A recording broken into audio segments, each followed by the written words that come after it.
Good evening, friends. Once again, welcome to each one of you in this India series crash course where we are going to learn all about India's important topics. And today is the fourth day, and we have our eminent expert CA Aryan Janji. Aryanji, once again, welcome to you on this channel. Thank you, sir. And about profile of the Aryan, just a minute. Aryan Jain is a partner in the UCC and Associate LLP, associated with the firm since 2007. He is fellow chartered accountant and he is DISA qualified, having certificate in the IFRS forensic audit, concurrent audit from ICI. His key professional experience is especially provided lectures on the Indias in various study circle, NIRC and ICI, implementation of Indias in the organization in various listed companies and public sector undertaking, training on the Indias in various listed companies and public sector undertaking. So we can say he has vast experience in the field of Indias. Now, about the topic he is going to today, he is going to cover the fourth session, which is very important, India's 115, revenue from contract with customers. That is very important in as far as India's implementation. So we have sufficient time that the session will be covered. Thereafter, in the last, we will try to cover the queries. And as far as earlier sessions, presentation and recordings, we have already shared. If you have not received or any suggestion, you can feel free to contact me, message me, and WhatsApp me anytime. With this, I straight away request Aryan Jainji to take up the technical session. Over to you, Aryanji. Thank you, Sumit ji, for providing me this opportunity to present India's 115 on behalf of CASA.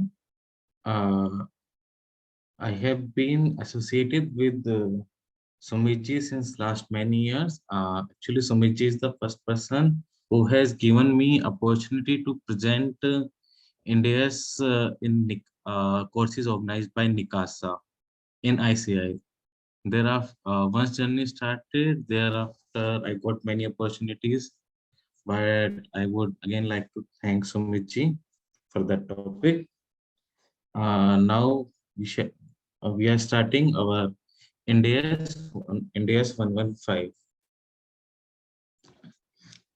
So this India's deals about revenue.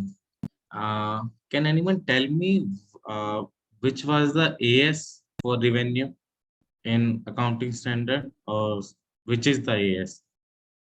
Anyone? Accounting standard for revenue recognition? You can type in chat box. AS9, yes. एक और भी था, if you remember, revenue from construction contracts. So earlier AS में आपके पास दो standard होते थे revenue recognition के लिए. First was India's 117 and another was India's 9. वो स्टैंडर्ड डील्स करते थे स्पेसिफिक सिचुएशन, स्पेसिफिक इवेंट्स के लिए. वो स्टैंडर्ड फर्दर ये भी बताते थे कि भाई आपको इंटरेस्ट का रेवेन्यू कैसे रिकॉग्नाइज करना है, सेल ऑफ गुड्स का, सेल ऑफ सर्विसेज का, कंस्ट्रक्शन कॉन्ट्रैक्ट का रेवेन्यू कैसे रिकॉग्नाइज करना है. लेकिन जब हम इंटरनेशनल प्रैक्टिसेस में आए तो जो स्टैंडर्ड है इन्होंने कहा नहीं, वो सब पुराने तरीके थे, रिस्क रिवॉर्ड, आपने पैसा दे दिया, आपने रेवेन्यू रिकॉग्नाइज कर लिया. दे सेड कि now you need to learn something new. Since market is changing, things are changing, there are different type of transactions like sale, उसके साथ में वो सर्विस दे रहे हैं. आपने कहा कि आप एसी बेचते हैं, एसी के साथ आपने कहा कि 1 साल की मैं सर्विस देता हूँ, मैं 3 साल की वारंटी देता हूँ. हमने देखी ऐसी ट्रांजेक्शन्स भी जहां पर आप मार्केट गए, आपने बिग बाजार से कपड़े लिए, उसके साथ उसने आपको वाउचर्स दे दिए कि आप दोबारा आएंगे, आप दोबारा कपड़े खरीद सकते हैं इन वाउचर्स के थ्रू. आप एयरलाइन में बैठे, आपको पॉइंट्स मिल गए जिसको आप फ्यूचर में एयरलाइन में यूज कर सकते हैं। सो इस तरह से काफी नई नई तरह की ट्रांजेक्शन चल कर आई ओवर द पीरियड। जो हमारे रेगुलर स्टैंडर्ड्स थे, रनिंग स्टैंडर्ड्स थे, वो इन चीजों को कवर नहीं करते थे। तो एक ओवरऑल चेंज चाहिए था रिवेन्यू रिकॉग्निशन में। तो उसके साथ आया इंडियस 115। इसने ओवरऑल ही चेंज कर दिया रिवेन्यू रिकॉग्निशन का क्राइटेरिया।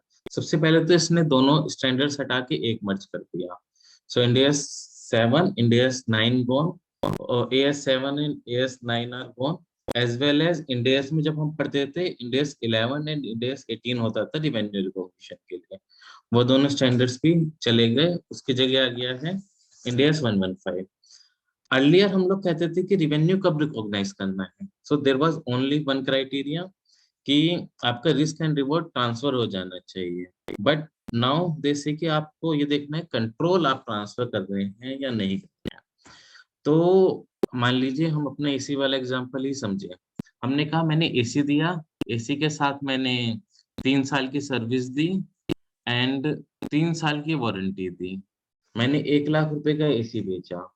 तो आपके हिसाब से रिवेन्यू कब रिकॉग्नाइज हो जाना चाहिए? क्या 1 लाख रुपए का रिवेन्यू मुझे एसी बेस से रिकॉग्नाइज कर लेना चाहिए? एनीवन?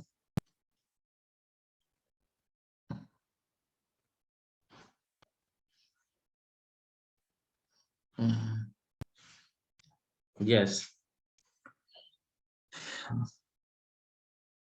एसी बेचते ही हमें रिवेन्यू रिकॉग्नाइज नहीं करना चाहिए। Radha you are slightly wrong and might be slightly correct. Other people are slightly correct कि रिवेन्यू हमें ये देखना पड़ेगा कि हमारा हमने बेचा क्या है। क्या हमने एसी बेचा है, क्या हमने वारंटी बेची है, क्या हमने सर्विस बेची है? This is complex transaction. कोई कह सकता है कि भाई आप एसी दे रहे हो तो आपको एसी के साथ वारंटी तो देनी ही पड़ेगी। अगर 2 महीने में खराब हो गया तो एसी बिकेगा ही नहीं किसी का भी। सो that is something which is mandatory. हमने कहा यस। किसी ने कहा कि आपको वारंटी के अलावा सर्विस भी देनी मैंडेटरी है। तो स्टैंडर्ड ने इन तरह की कॉम्प्लेक्स सिचुएशंस के लिए काफी प्रोमोटेशन कॉम्बिनेशन और एक 5 स्टेप का मॉडल बताया है कि आप कैसे इन सिचुएशंस में रिवेन्यू रिकॉग्नाइज कर सकते हैं। So now let's try to start with standard. इस स्टैंडर्ड में कवर है revenue from contract with customer. ये स्टैंडर्ड कवर नहीं करता लीज के कॉन्ट्रैक्ट जहां आप लीज कर रहे हैं, insurance contract, financial instrument contracts क्योंकि 2000 कवर बाय इंडियस 109। इसके अलावा non monetary exchange between entities in the same line of business. क्या होता है कि कई जगह पर मान लीजिए 2 पेट्रोल पंप्स हैं जो बहुत रिमोट प्लेस पर हैं। तो वो लोग क्या करते हैं कि जब उन्हें जरूरत पड़ती है, एक पेट्रोल पंप दूसरे पेट्रोल पंप से पेट्रोल ले लेता है, या एक पार्टी दूसरी पार्टी से गुड्स ले लेती है ताकि जब भी जरूरत हो वो अपने कस्टमर को सप्लाई कर सके या इंटरनल यूज के लिए उसको यूज कर सके। इस केस में उन्होंने कहा जब आप वही प्रोडक्ट दे रहे हो, ले रहे हो, सो this is only barter of your on products, तो आप उस केस में इस स्टैंडर्ड को कवर नहीं करेंगे, उसको आप रेवेन्यू रिकॉग्निशन में लेंगे ही नहीं। सो हमें कैसे रिवेन्यू रिकॉग्नाइज करना है, कैसे पता करना है, क्या समझना है, उसके लिए हमें सिर्फ और सिर्फ 5 स्टेप्स पकड़ने हैं। हमने कहा आप आइडेंटिफाई कीजिए कॉन्ट्रैक्ट विद कस्टमर। क्या कोई कॉन्ट्रैक्ट है जिसके बेसिस पे रेवेन्यू रिकॉग्नाइज हो सकता है, या हमारी जो ट्रांजेक्शन है उसको आप किस तरह का कॉन्ट्रैक्ट कहेंगे? उसके बाद हमने कहा कि आप इसमें देखिए कि एक कॉन्ट्रैक्ट हो गया कि हमने एसी खरीदना है, वारंटी खरीदनी है एंड सर्विस खरीदनी है। सो वी सेड कि 1 लाख रुपए का एसी है, सर्विस की वैल्यू इज 20,000 एंड वारंटी की वैल्यू इज 10,000। सो हमारी 3 परफॉर्मेंस ऑब्लिगेशन हो गई इसमें। अब उन्होंने कहा कि डिटरमाइन कीजिए ट्रांजेक्शन प्राइस। कि आपको ओवरऑल इस ट्रांजेक्शन से पैसा क्या मिल रहा है। तो हमने कहा जी 1 लाख मिल रहा है। उन्होंने कहा इस ट्रांजेक्शन प्राइस को अलोकेट कीजिए हर परफॉर्मेंस ऑब्लिगेशन पे। सो वी सेड कि 70 20 एंड 10। तो एंड देन दे सेड कि जैसे जैसे आप एक एक परफॉर्मेंस देते जाएं आप रिवेन्यू रिकॉग्नाइज करते जाइए। सो जब मैंने एसी डिलीवर कर दिया तो मैंने एसी का रिवेन्यू रिकॉग्नाइज कर लिया। जब मैंने मेरा वारंटी पीरियड खत्म हो गया तो मैंने वारंटी का रिवेन्यू 20,000 रिकॉग्नाइज कर लिया। एंड एज सून एज मैंने सर्विसेज प्रोवाइड कर दी तो मैंने 10,000 रुपीज सर्विसेज का रिवेन्यू रिकॉग्नाइज कर लिया। This is how in general this model flows. कि आपको कोई भी कॉन्ट्रैक्ट देखना हो, कंस्ट्रक्शन कॉन्ट्रैक्ट है, सर्विस है, सेल ऑफ गुड्स है, आप इन 5 स्टेप्स में डालिए जहां पर वो हर स्टेप से आपको एक आउटपुट मिलेगा, उसके बेसिस पे आप रिवेन्यू रिकॉग्नाइज कर दीजिए। तो सबसे पहले समझने की कोशिश करते हैं कॉन्ट्रैक्ट, आखिर ये कॉन्ट्रैक्ट क्या चीज है। तो स्टैंडर्ड ने कहा कि भाई कॉन्ट्रैक्ट वही कॉन्ट्रैक्ट है जो आप बचपन से कॉन्ट्रैक्ट पढ़ते आए हैं। Contract it could be return, oral, implied, लेकिन कुछ स्पेसिफिक क्राइटेरिया होने चाहिए जब हम कहते हैं कि हम कॉन्ट्रैक्ट की बात कर रहे हैं। I will change to headphone, let me see for voice crack problem.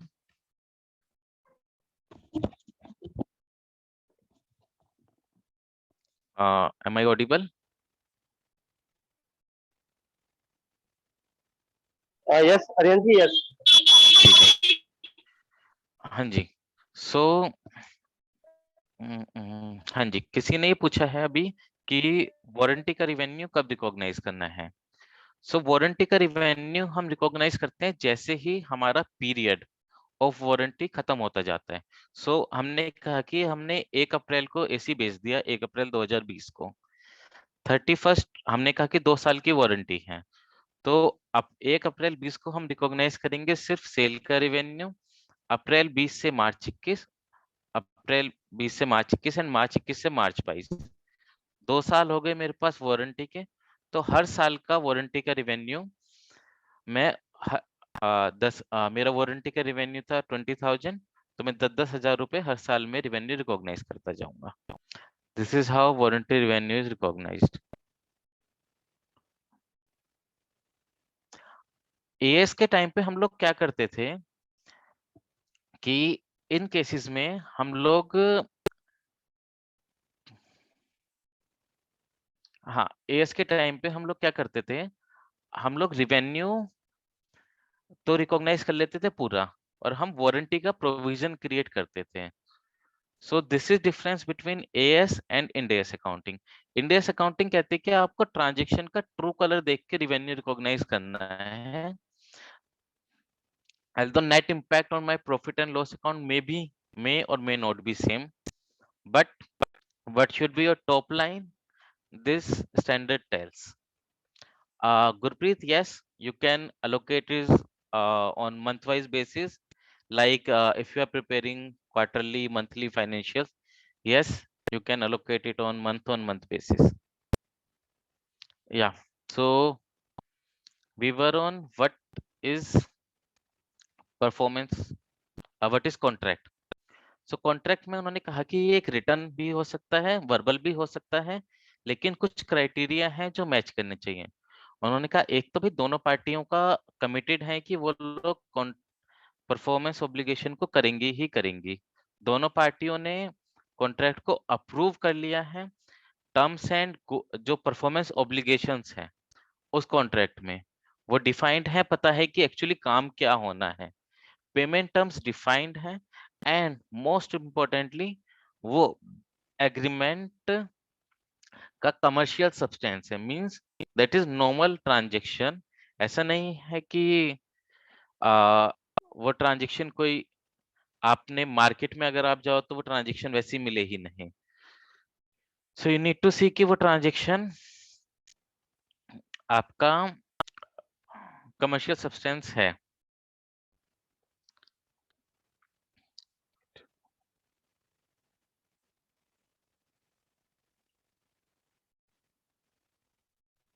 There are 2 more questions.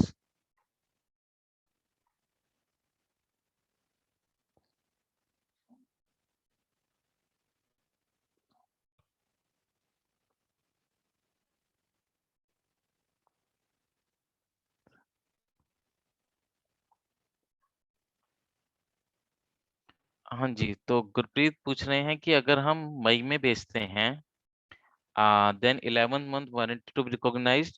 हाँ जी, so that is simply time proportion. आपने 1 लाख रुपए के गुड्स बेचे हैं, उसमें 20,000 रुपए की वारंटी बेची है, एंड वारंटी को आपने कहा कि 24 मंथ्स की है, और you can say 24 month into 30 days, आप किसी भी तरह से कर सकते हैं उसको। कोचिंग क्लास वाले क्वेश्चन का I will give answer later on, वो मेरी कहीं आगे की स्लाइड्स में कवर हो जाएगा। जी, फिर उन्होंने कहा भाई आपको जब कॉन्ट्रैक्ट आप देख रहे हैं तो आप ये भी देखिए कि आपके जो कॉन्ट्रैक्ट हैं क्या वो एक एक सिंगल कॉन्ट्रैक्ट है या आपको कई सारे कॉन्ट्रैक्ट को मिला के उसको एक कॉन्ट्रैक्ट कहना है। मान लीजिए एक टेंडर निकला एक कंपनी का, उन्होंने कहा कि भाई हमें अपने यहाँ पर 3 हॉस्टल्स बनवाने हैं, एंड आपको हर हॉस्टल का बताना है कि आप हर हॉस्टल का क्या पैसा लेंगे, लेकिन आपको पेमेंट मिलेगा कंबाइंड, जिसका तीनों हॉस्टल्स का पैसा मिला के सब कम होगा, उसको वो कॉन्ट्रैक्ट मिलेगा। जब हम लोगों ने इंटरनल वर्किंग्स करी, then we came to know कि भाई मेरे को 2 हॉस्टल बनाने में तो घाटा होगा, जिस तरह का उन्होंने मॉडल दिया हुआ है, लेकिन एक हॉस्टल बनाने में फायदा होगा।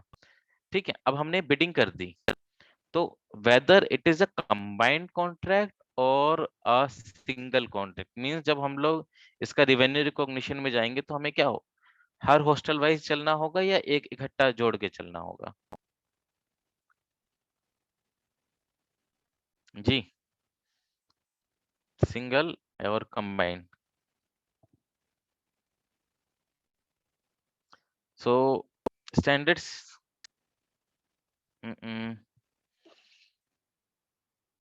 Okay, hostel wise single combined. Hmm so it will be combined, क्योंकि आप ये देखिए जो बना बिड करने वाला है, ठीक है, उसने जब इसको कॉन्ट्रैक्ट को नेगोशिएट कर रहा है, वो अपने एक सिंगल कमर्शियल ऑब्जेक्टिव लेके इसको नेगोशिएट कर रहा है, उसे पता है तीनों को जोड़ूंगा प्रॉफिट आ जाएगा, इसलिए मैंने वो कॉन्ट्रैक्ट उठाया। ठीक है, तो जब भी मैं इसका कॉन्ट्रैक्ट कहूंगा या इसका ट्रांजेक्शन प्राइस कुछ भी लूंगा, तो मैं ओवरऑल इसको एक कॉन्ट्रैक्ट मानते हुए चलूंगा। फिर उन्होंने कहा एक तो ये हो सकता है कि आप सिंगल उसमें जा रहे हैं नेगोशिएशन में। सेकंड उन्होंने कहा कि ऐसा हो सकता है कि एक काम को करने का कंसिडरेशन डिपेंड्स ऑन परफॉर्मेंस और price of another contract, means आप एक एक्टिविटी करेंगे उसके बाद दूसरी एक्टिविटी कर सकते हैं, तो उस केसेस में हम इसे जोड़ेंगे।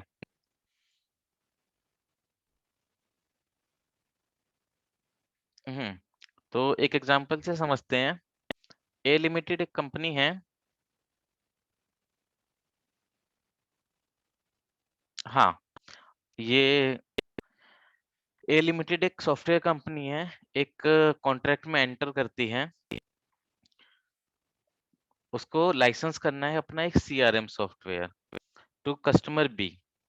3 दिन के बाद हमने एक और कॉन्ट्रैक्ट करा, हमने कहा कि हम कंसल्टिंग सर्विसेज भी देंगे, कि हम इसको मॉडिफाई कर देंगे आपकी जरूरत के हिसाब से। बी लिमिटेड जो है वो सॉफ्टवेयर को यूज नहीं कर सकती अनटिल उसमें कस्टमाइजेशन हो जाए।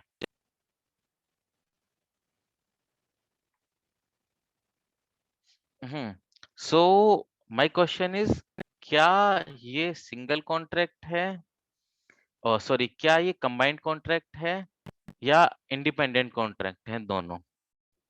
ए लिमिटेड है, सॉफ्टवेयर बनाया, सॉफ्टवेयर बना के बी को दे दिया, that is of the shelf software.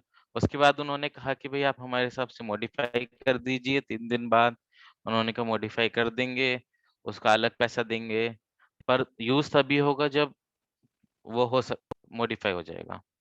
Yes, it is combined contract. So performance of one contract, तो जो हमारा सेकंड था, consideration in one contract depends on price or performance of another contract. This is that. उन्होंने कहा कि चलिए आपको समझ आ गया कॉन्ट्रैक्ट क्या है। अब उन्होंने कहा कि आप सेकंड स्टेप में आइए, which is performance obligation. Performance obligation क्या है? तो उन्होंने कहा जी आप ये देखिए कि आपका जो कॉन्ट्रैक्ट हुआ है उसमें आपको क्या क्या काम करने हैं। तो उन्होंने कहा आप उसमें से डिस्टिंक्ट गुड्स और डिस्टिंक्ट सर्विसेज निकालिए क्या है कि जो आपको सर्विसेज और गुड्स प्रोवाइड करने हैं। उन्होंने कहा आपको एक सीरीज ऑफ गुड्स और सर्विसेज भी प्रोवाइड करनी हो सकती है जो कि substantially have the same pattern of transfer, like newspaper जो आपको डेली डालता है न्यूज़पेपर वेंडर। हमने कहा कि ये चीजें हमें देखनी है जब कॉन्ट्रैक्ट शुरू हो रहा है। जिस दिन आप कॉन्ट्रैक्ट में गए उसी दिन आप देखिए कि भाई टर्म्स के हिसाब से और बिजनेस प्रैक्टिसेस के हिसाब से क्या परफॉर्मेंस ऑब्लिगेशंस हैं। सो हमने कहा कि भाई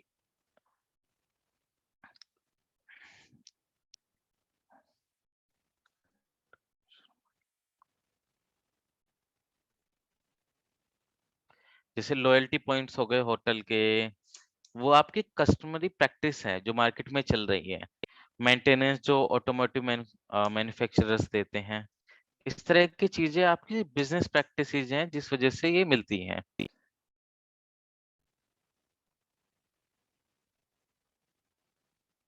तो इसके लिए इन्होंने 2 स्टेप्स बताए हैं कि आपको परफॉर्मेंस ऑब्लिगेशन बाइफरगेट कैसे करना है।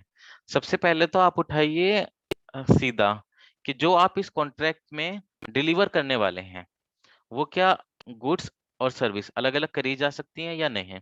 मान लीजिए मैंने कहा जी मुझे एक हॉस्पिटल बनाना है, ठीक है? हॉस्पिटल बनाने के वेरियस पार्ट्स हैं जिसमें मुझे उसमें ईंट लगानी पड़ेंगी, सीमेंट लगाना पड़ेगा, सिविल स्ट्रक्चर बनेगा, उसके बाद फिर मैं इक्विपमेंट सप्लाई करूंगा, पाइपिंग करूंगा। तो क्या ये गुड्स और सर्विसेज डिस्टिंक्ट किए जा सकते हैं? Then answer comes yes. हाँ, तो डिस्टिंक्ट गुड्स और सर्विसेज हैं।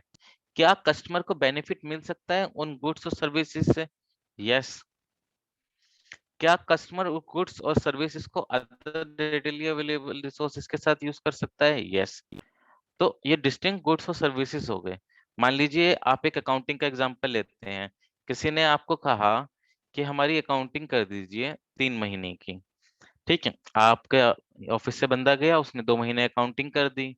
अब जो आपका कस्टमर है वो तीसरे महीने किसी दूसरे अकाउंटेंट को भी बिठाएगा, तो जो आप उसको डिलीवर कर चुके हैं उससे उसको बेनिफिट मिल सकता है और वो वहीं से काम शुरू कर सकता है। Means something you have delivered to your customer जिससे उसको बेनिफिट मिल सकता है। आप दूसरा एग्जांपल लीजिए, मान लीजिए आप ऑडिट करने गए किसी के यहाँ, उसने कहा जी हमारी बुक्स की ऑडिट करा दीजिए। आपने 2 महीने ऑडिट करी, अभी रिपोर्ट इश्यू नहीं करी, ठीक है? आप ऑडिट कर रहे हैं, चेक कर रहे हैं, आपने अपना अश्योरेंस रिपोर्ट इश्यू नहीं किया है अभी तक। सो क्या कस्टमर को इससे बेनिफिट मिल सकता है? नहीं। आपने 2 महीने काम बेशक किया है, but that has no use for your customer. Then comes कि आपने कहा कि ठीक है, गुड्स और सर्विसेज तो अलग-अलग हैं। क्या मेरे कॉन्ट्रैक्ट के हिसाब से भी उसको मुझे अलग करने की जरूरत है?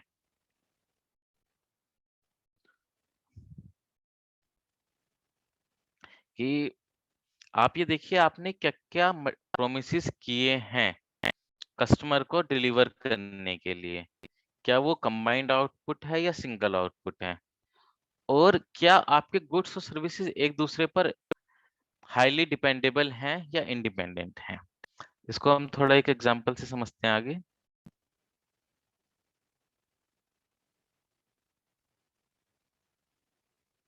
हम्म।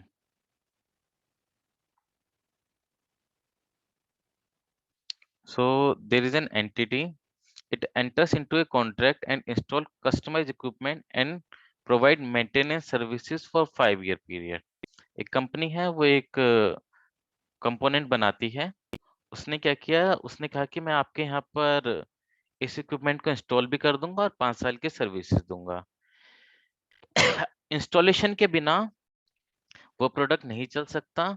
इंस्टॉलेशन में आपको छोटे-छोटे कई सारे पीसेस जोड़ने हैं, उसको एक सिंगल यूनिट बनाते हैं। हमारी जो कंपनी है वो इक्विपमेंट और इंस्टॉलेशन को इकट्ठा ही बेचती है, इंस्टॉलेशन को अलग से नहीं बेचती है। अदर वेंडर्स इंस्टॉलेशन अलग से भी बेचते हैं, हम मेंटेनेंस सर्विस अलग से बेचते हैं। सो नाउ क्वेश्चन कम्स कि हमें वो अपने दो स्टेप्स लगाने हैं। सबसे पहले हमने देखा इसमें 3 आइटम्स हमें दिखाई दी, supply of equipment, installation equipment and 5 year services. So क्या ये डिस्टिंक्ट गुड्स और सर्विसेज हैं? जी, स्टेप 1 डिस्टिंक्ट गुड्स और सर्विसेज। यस, यस, यस, ठीक है। सो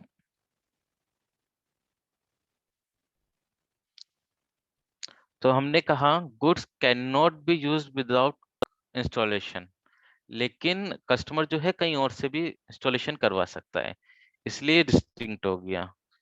इंस्टॉलेशन मल्टीपल वेंडर्स दे सकते हैं, सो ऑब्वियसली अलग सर्विस है। एंड मेंटेनेंस भी मल्टीपल वेंडर्स दे सकते हैं, सो इंडिपेंडेंट सर्विस है। नाउ कम्स कि हमारे कॉन्ट्रैक्ट के हिसाब से जो हम उसको पार्टी को डिलीवर करना चाह रहे हैं, क्या ये डिस्टिंक्ट गुड्स और सर्विसेज है?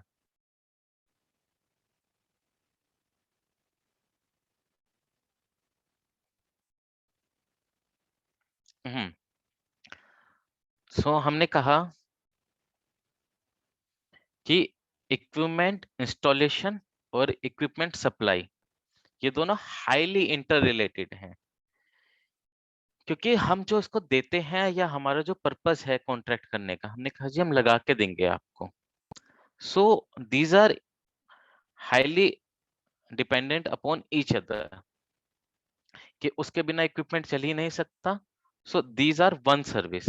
सो हमने कहा जब हमने एसी लगवाना है अपने घर पे जो 1 लाख रुपए का था, तो हमने उसमें इंस्टॉलेशन की बात ही नहीं करी, क्योंकि that is dependent upon supply, क्योंकि सप्लाई होगी तो इंस्टॉलेशन भी होगी। मेंटेनेंस यस, आप सर्विस ए से भी ले सकते हैं, बी से भी ले सकते हैं, सी से भी ले सकते हैं, so that is always there. So that is a different और separate performance obligation if we can not bifurcate transaction price and performance obligation. तो देखिए अभी हमने प्राइस की तो बात ही नहीं करी कि आपको ट्रांजैक्शन प्राइस कैसे बांटना है। हम तो अभी सेकंड स्टेप पे आए हैं। एक किसी ने पूछा है please suggest if we can not bifurcate transaction price and performance obligation. अभी तो हम सिर्फ परफॉर्मेंस ऑब्लिगेशंस को बांट रहे हैं, हम लोग ट्रांजैक्शन प्राइस अभी नहीं बांट रहे। ट्रांजैक्शन प्राइस हम बांटेंगे लास्ट में, ठीक है। That is step 4। Step 1 is contract. देखिए कॉन्ट्रैक्ट क्या है ओवरऑल, क्या मल्टीपल कॉन्ट्रैक्ट्स मिलके कॉन्ट्रैक्ट बन रहा है या सिंगल कॉन्ट्रैक्ट है। परफॉर्मेंस ऑब्लिगेशन यस, आप अगर वो गुड्स और सर्विस अलग अलग है तभी आप बाइफरगेट करेंगे। आपने कहा जी मुझको, मान लीजिए आप मार्केट गए, आपने कहा एक शर्ट दे दो, तो उसमें एक ही परफॉर्मेंस ऑब्लिगेशन है, लेकिन शर्ट के साथ वाउचर भी आ रहा है, तो शायद 2 परफॉर्मेंस ऑब्लिगेशन हो गई। सो this is how it flows. आप एक एक स्टेप पे चलते चलिए, नेक्स्ट स्टेप पर पहुंच जाएंगे। तो इस एग्जाम्पल में equipment installation and equipment supply is one performance obligation and maintenance service is another performance obligation.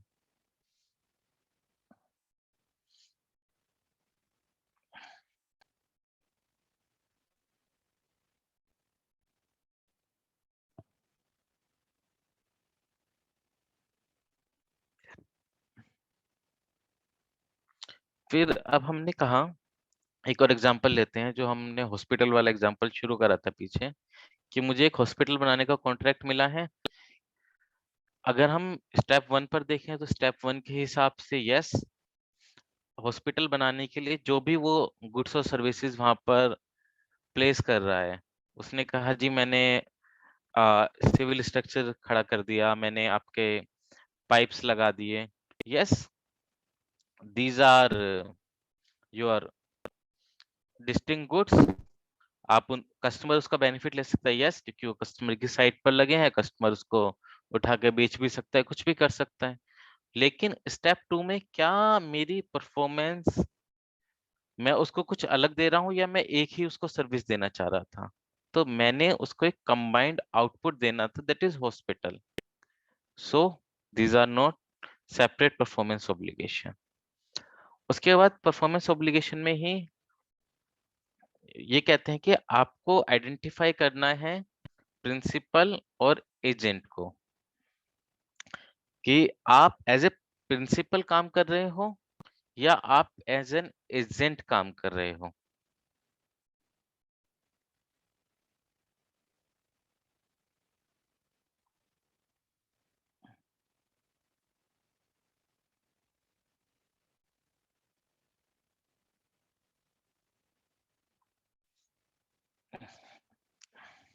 हाँ जी, हमने कहा कि आप एज ए प्रिंसिपल कर रहे हो या एजेंट कर रहे हो. सो वी सेट कि जब आप प्रिंसिपल काम करते हो तो आप अपने बिहाफ पर गुड्स और सर्विसेज देते हो, लेकिन जब आप एजेंट की तरह काम करते हो तो आप किसी और के बिहाफ पर गुड्स और सर्विसेज डिलीवर करते हो. तो रिस्क ऑफ इन्वेंट्री लॉस जो है वो आपका होता है. आप सर्विस दे पाएंगे नहीं दे पाएंगे वो रिस्क आपका होता है. वेरे जब आप एजेंट की तरह काम कर रहे होते हैं तो ना आपके पास इन्वेंट्री का रिस्क है, ना आपके पास ये रिस्क है कि आप सर्विस दे पाएंगे या नहीं दे पाएंगे. So when IRCTC is selling tickets, तो IRCTC whether it is working as an agent or it is working as an principal.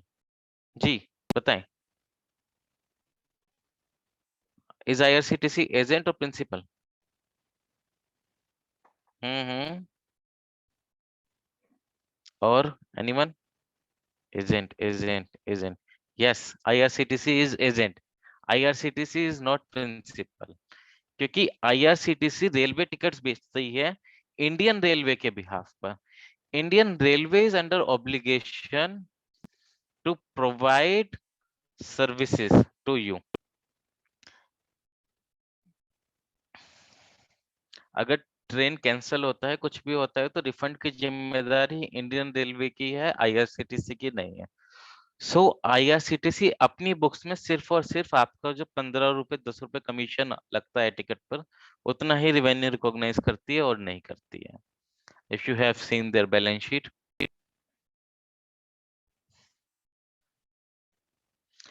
Standard ये भी कहता है, मान लीजिए आपने थोड़ी देर के लिए उसका टाइटल भी ले लिया कि गुड्स आपके नाम पे आ गए या फिर लीगल टाइटल आपके नाम पर आ गया, तब भी आप प्रिंसिपल नहीं बन जाएंगे. यू नीड टू सी कि भाई आपका क्या रिस्क है. तो उन्होंने कहा कि आपके 3 मोटे मोटे इंडिकेटर होते हैं. एक, गुड्स और सर्विस प्रोवाइड करने की जिम्मेदारी किसकी है, इन्वेंट्री लॉस किसका होगा, और प्राइस कौन सेट कर सकता है. So if you can set price कि कितने रुपए का मिलेगा, अगर आपको इन्वेंट्री रिस्क आपका है, अगर आपकी प्राइमरी रिस्पॉन्सिबिलिटी है गुड्स और सर्विस प्रोवाइड करने की, then yes you are responsible.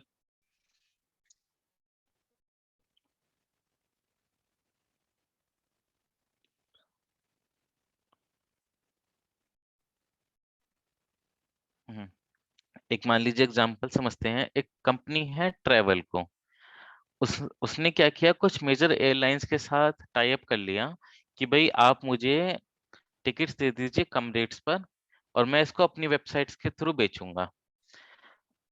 Travel को ने कहा ठीक है हम आपको दे देते हैं, और एयरलाइन ने कहा हम आपको दे देते हैं.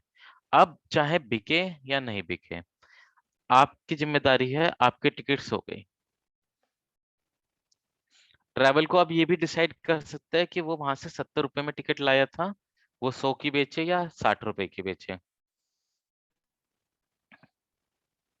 अगर कोई कंप्लेंट आती है, कोई इशू आता है कस्टमर को ड्यूरिंग सर्विस, तो वो जिम्मेदारी भी ट्रैवल को की है. तो क्या ट्रैवल को एजेंट है या प्रिंसिपल है? जी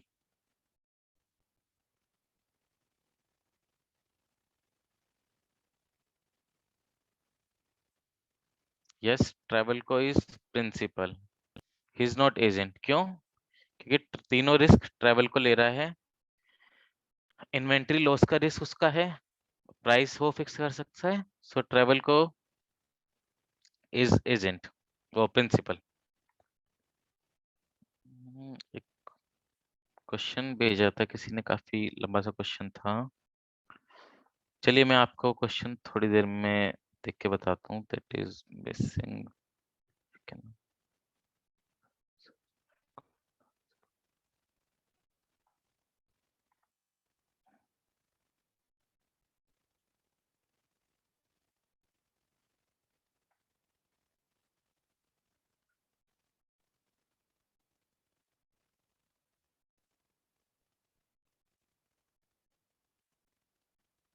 एक सेकेंड।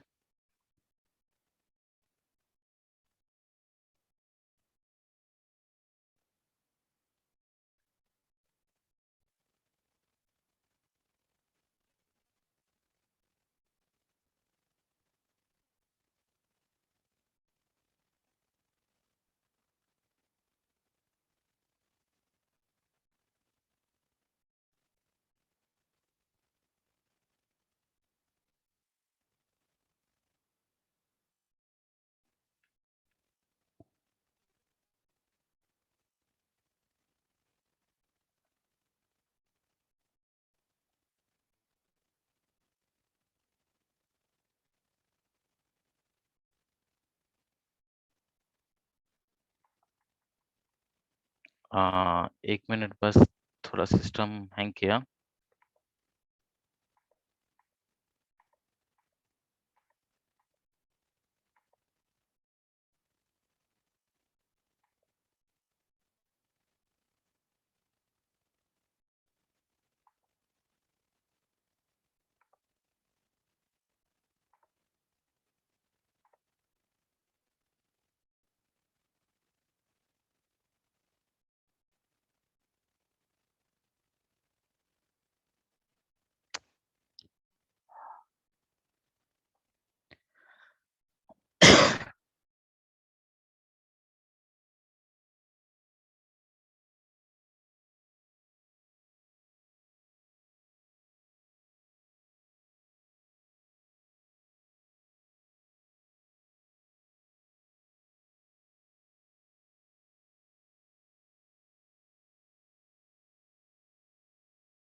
मुझे एक मिनट दीजिए, मैं इसको रीसेट कर रहा हूँ।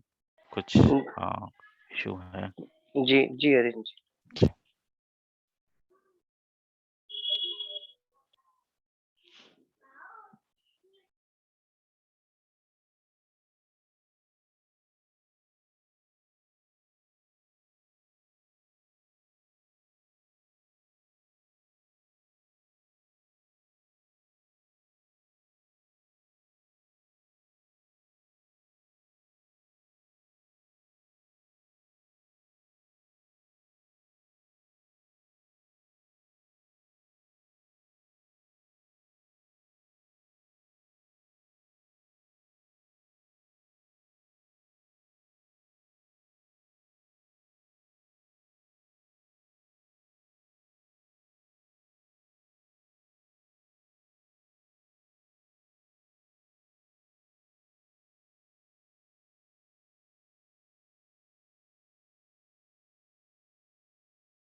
Aryan ji, are you जी able to see?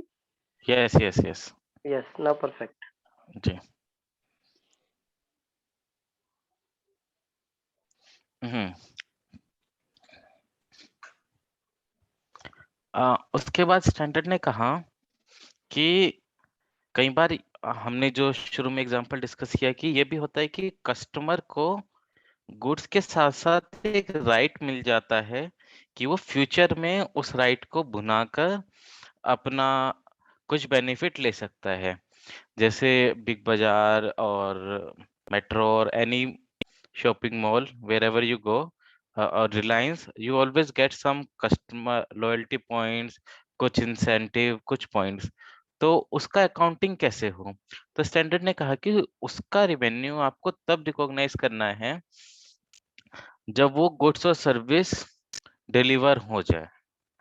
सो मान लीजिए एक शर्ट हमने बेची 100 रुपए की कस्टमर को, रिलायंस के काउंटर पे कस्टमर आया, उसने कहा जी साहब मुझे ये शर्ट दे दीजिए। उन्होंने कहा ठीक है, दिस कॉस्ट रुपीज 2000 रुपीज, ये लीजिए। साथ में उसने एक वाउचर निकाला 500 रुपए का, कहा ये भी ले जाइए आप। एंड आप अगर पिछले अगले 2 महीनों में आ गए तो आप इस वाउचर से 500 रुपए तक के गुड्स खरीद सकते हैं। सो रिलायंस को इस केस में कितना रिवेन्यू रिकॉग्नाइज करना चाहिए? 2000 और how? So is revenue 2000? Hmm हम्म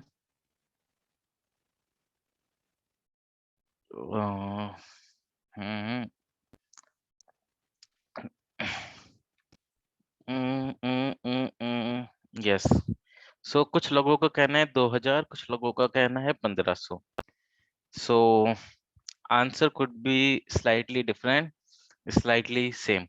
क्या होता है कि जब उसने आपको 2000 की शर्ट पे 500 रुपए का वाउचर दिया, उसने ऐसे ही वाउचर्स कई सारे कस्टमर्स को दिए हैं 500 रुपए के। उसने ये भी कहा कि आप इसको यूज कर सकते हैं फ्यूचर के लिए, गुड्स एंड सर्विसेज के लिए। तो उन्होंने कहा कि एक सिंपल फॉर्मूला दे दिया कि भाई आपको ये देखना है कि अगर आपने अपना ही गुड्स अपनी ही सर्विसेज सप्लाई करनी है तो आप इसकी अकाउंटिंग कैसे करेंगे? हमने कहा कि 2000 रुपए का उसने मुझे से परचेज किया, 500 रुपए का वाउचर ले गया।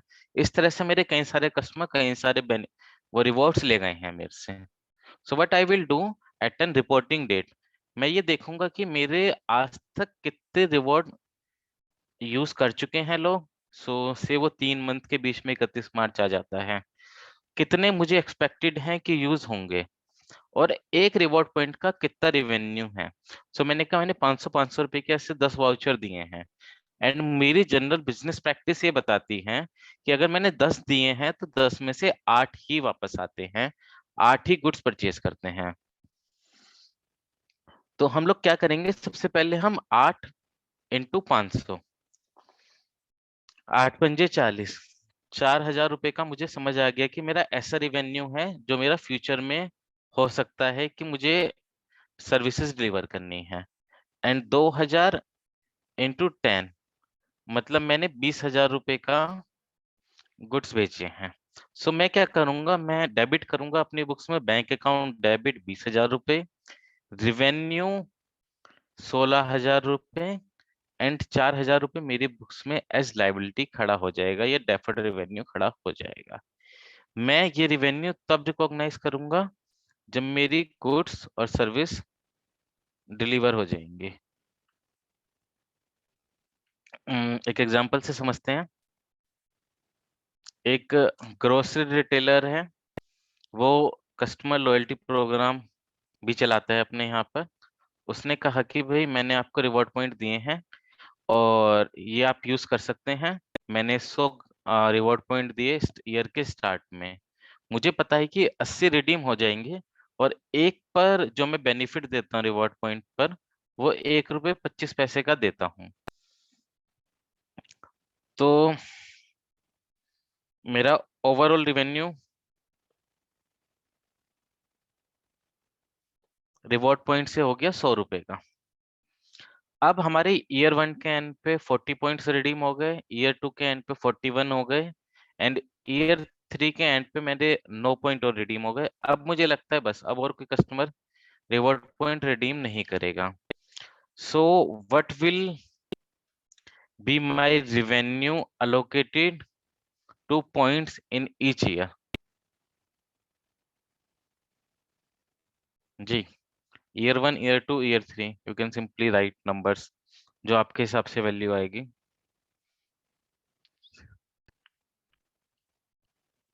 What will be year 1 deferred revenue जो मुझे ईयर 1 के एंड में रिकॉग्नाइज करना है?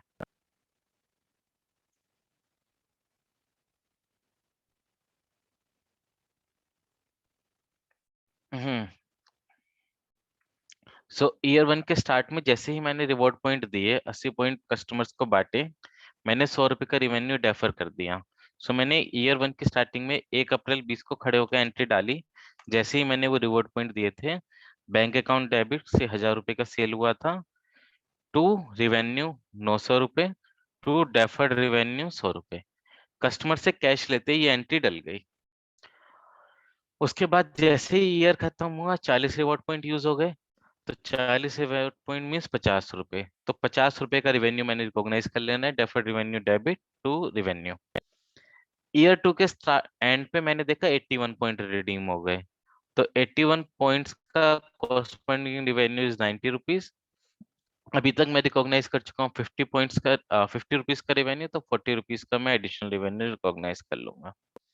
एंड ईयर 3 पे जब मेरे 90 पॉइंट्स रिडीम हो गए, तो मैं 100 रुपीज का पूरा रिवेन्यू रिकॉग्नाइज कर लूंगा।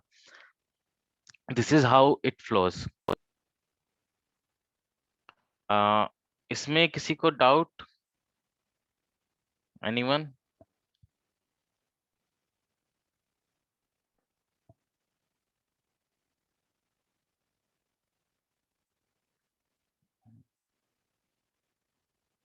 Okay, so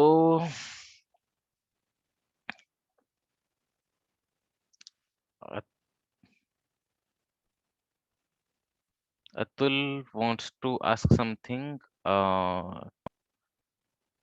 So Atul, we will take this at end, so that will be easy to discuss. And someone said, please repeat. So I'm repeating it once more.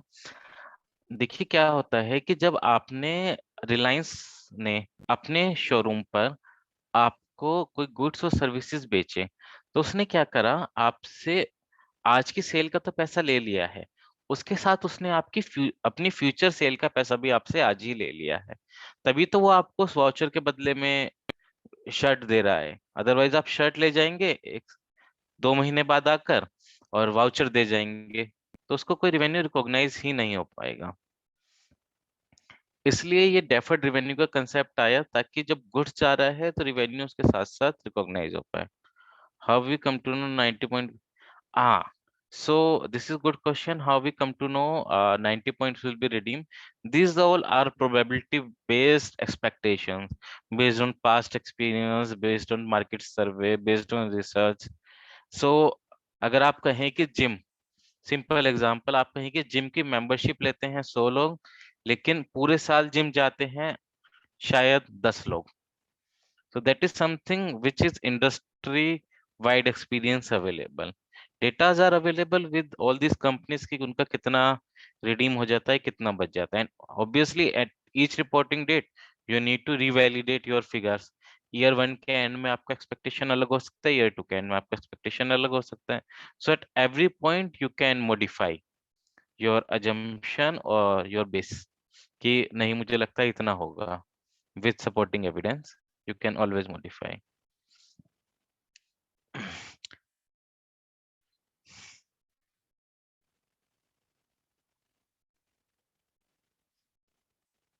हम्म, अच्छा, अब हमारे पास सवाल आया warranty का। हम लोगों ने शुरू में एसी वाला एग्जांपल समझा था, उसी का रिवेन्यू हम शुरू से अब तक बाइफरगेट करते आ रहे हैं। सो हमने कहा वारंटी दो तरह की हो सकती है, एक होती है एश्योरेंस वारंटी, एक होती है सर्विस वारंटी। एश्योरेंस वारंटी होती है कि भाई हमें बताना है कि मेरे प्रोडक्ट की क्वालिटी अच्छी है, ठीक है, इसलिए मैं वारंटी दे रहा हूँ। और एक होता है कि आप मार्केट से भी वारंटी परचेज कर सकते हो, मैं बेचता भी हूँ, और एल्दो मेरे प्रोडक्ट की क्वालिटी अच्छी है, लेकिन मैं आपको सर्विस की तरह भी वारंटी देता हूँ। तो क्या है, जैसे मान लीजिए मैं एक एचपी का लैपटॉप मैं खरीद के लाया था लास्ट वीक, मुझे उसने कहा कि 1 year warranty is included. It shows कि 1 ईयर वारंटी मींस कि वो एश्योरेंस मुझे दे रहा है कि 1 साल तक तो कुछ होगा नहीं। उसने कहा +2+1 यू कैन ऑल्सो परचेज, मतलब उन्होंने कहा 3 साल के आप एडिशनल ले सकते हो। तो उसने कहा कि यस देयर इज एश्योरेंस कि 3 साल आगे भी खराब नहीं होगा, लेकिन होता है तो मैं कॉस्ट इनकर करूंगा, ठीक करूंगा। तो वो क्या कर रहा है, फर्स्ट ईयर में तो he is trying to give me assurance कि मेरा प्रोडक्ट अच्छा है, लेकिन आगे के सालों में वो एक सर्विस बेच रहा है मुझे। सो उन्होंने कहा आपको ये बाइफरगेट करना होगा कि कौन सी वारंटी तो आपकी एश्योरेंस है एंड कौन सी वारंटी आपकी सर्विस वारंटी है। तो उन्होंने कहा कि कुछ फैक्टर्स हो सकते हैं विच में भी डिटरमाइनिंग फैक्टर। उन्होंने कहा कि कोई लॉ है जो कहता है कि आपको वारंटी देनी है, अगर वारंटी आपको देनी लॉ की रिक्वायरमेंट है देन इट्स लीगल ऑब्लिगेशन, या परफॉर्मेंस ऑब्लिगेशन नहीं है, it is an assurance warranty. तो आप इस वारंटी ऑब्लिगेशन को सेपरेट परफॉर्मेंस ऑब्लिगेशन मानकर नहीं चलेंगे, आप मानेंगे एसी के साथ ही वारंटी भी आएगी ही आएगी, that is not a separate performance obligation. फिर उन्होंने कहा कि आपको ये देखना है उसकी लेंथ कितनी है वारंटी की, जितनी लंबी लेंथ होती जाती है उसका मतलब होता जाता है कि उसमें आपका वो कंपोनेंट आ जाता है कि आपको सर्विस करना पड़ेगा। सो अब मान लीजिए 6 महीने का वारंटी दे रहा है, साल भर का, depends upon nature of product. तो आपका शायद वो वारंटी एश्योरेंस वारंटी है, लेकिन जैसे जैसे वो पीरियड बढ़ता जाता है, यस वो सर्विस नेचर का वारंटी बन जाता है।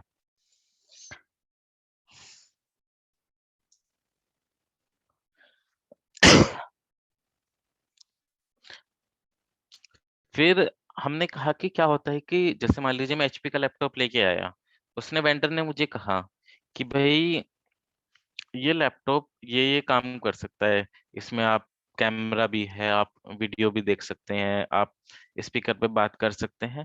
तो उसने मुझे प्रीडिटरमाइंड कुछ चीजें बताई कि ये चीजें होंगी, and yes initially those things are working or not working, it is his responsibility. So these type of things are covered under assurance warranties, ना कि हम कहें कि हमें कोई separate performance obligation है। So we need to take on case to case basis कि कौन सी तो मेरी परफॉर्मेंस वारंटी है, कौन सी मेरी एश्योरेंस वारंटी है। एग्रीमेंट देखेंगे, ट्रांजैक्शन का नेचर देखेंगे, सो इजीली आइडेंटिफाइबल हो जाता है। एक एग्जांपल लेते हैं। एक एंटिटी ए है, उसने 100 अल्ट्रा लाइट बैटरी बेची एट 20 रुपीज ईच। उसने कस्टमर को 5 साल की गारंटी दी कि 5 साल तक बैटरी चलेगी ही चलेगी। हम जनरली 1 साल की वारंटी देते हैं, और उसके बाद हम कहते हैं कि भाई किसी को लेनी है तो वो ले भी सकता है। हमने कहा मेरा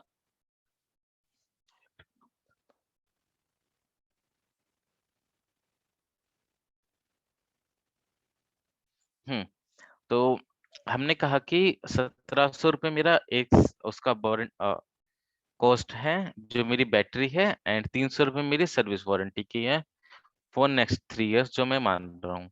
मैंने कहा कि मेरी 1 रुपये पर बैटरी वारंटी की कॉस्ट आती है। So how its accounting should be done. So मैंने 100 बैटरी बेची है, तो 100 इंटू 1, तो 100 इंटू 3, 300 रुपीज मेरा वारंटी का कॉस्ट भी आ सकता है। So how this should be accounting all of these? Can anyone tell?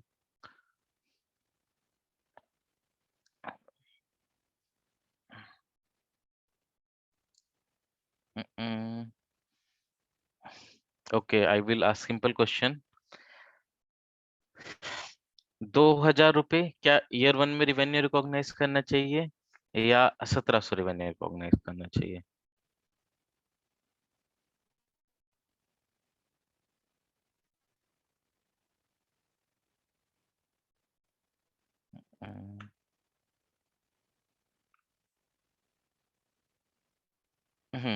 So how? Yes. So how we recognize? हम कैश डेबिट करते हैं 2000 रुपए से, 1700 रुपए का रिवेन्यू रिकॉग्नाइज करते हैं, 300 रुपए की कॉन्ट्रैक्ट लायबिलिटी सर्विस फंड। क्योंकि मेरा 1 रुपए पर बैटरी का वारंटी एक्सपेंस था, तो मैंने 1/100 एक साल का जो मेरा फर्स्ट ईयर का था उसका खर्चा डाल दिया है। अब नेक्स्ट ईयर में जैसे जैसे मेरी बैटरी सप्लाई होती जाएगी, और सॉरी मेरी सर्विस वारंटी पीरियड खत्म होता जाएगा, क्योंकि 3 साल का है आगे, तो मैं हर साल में उसको अलोकेट करता चला जाऊंगा। 4 साल में 300 रुपए को अलोकेट कर दूंगा, एंड 100 रुपीज या फिर जो भी मेरा एक्चुअली वारंटी का खर्चा होगा आगे के सालों में, वो मैं उस साल के एक्सपेंस में डालता चला जाऊंगा।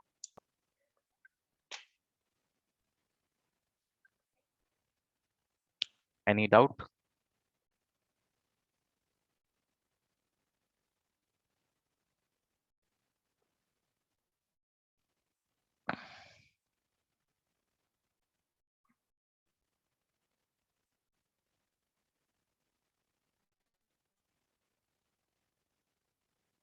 किसी को समझ आया?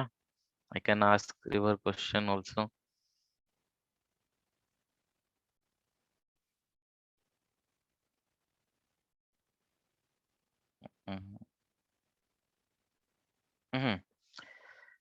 जी Abhay, this is good. So Abhay, इस एग्जांपल में हम, Abhay is asking to repeat the example. So हमने कहा कि हमने बैटरी बेची है 2000 रुपए की, हम एस्टिमेट करते हैं 1700 रुपए इज,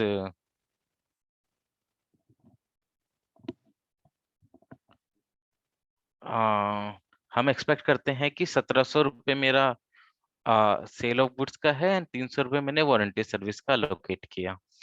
100 रुपीज मैंने अपना वारंटी एक्सपेंस, क्योंकि मेरा एश्योरेंस वारंटी था, और उसकी अक्रूड लायबिलिटी मैंने क्रिएट कर ली। जैसे जैसे खर्चा होगा मैं इस अक्रूड लायबिलिटी से उसको सेट ऑफ करता जाऊंगा। फिर हमने जैसे जैसे ईयर ऑन ईयर हम लोग प्रोग्रेस करेंगे, व्हाट वी विल डू, हम लोग इस 300 रुपए को आगे के 4 सालों में अलोकेट कर देंगे, एंड जैसे जैसे मेरा बैटरी पे रिप्लेसमेंट का या रिपेयर का खर्चा होगा, मैं उस साल में उस खर्चे को डाल दूंगा। यस, किसी ने पूछा है क्या हमें इसमें लॉस भी हो सकता है वारंटी सर्विस में? यस, बैटरी सेल करने में प्रॉफिट हुआ हो एंड वारंटी वाले सालों में हमारा लॉस दिख जाए P&L में, इट कुड हैपन।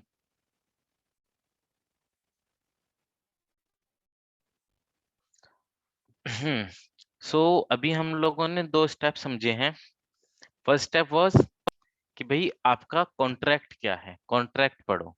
कॉन्ट्रैक्ट में सेपरेट ऑब्लिगे है ना, कि भाई सिंगल कॉन्ट्रैक्ट है, कंबाइंड कॉन्ट्रैक्ट है, रिटर्न है, वर्बल है, किस तरह का कॉन्ट्रैक्ट है। फिर उसमें आपके परफॉर्मेंस ऑब्लिगेशंस क्या है। तो उसमें हमने काफी चीजें समझने की कोशिश करी, वारंटी समझी हमने, लॉयल्टी पॉइंट समझे हमने, distinct goods and distinct services समझा concept.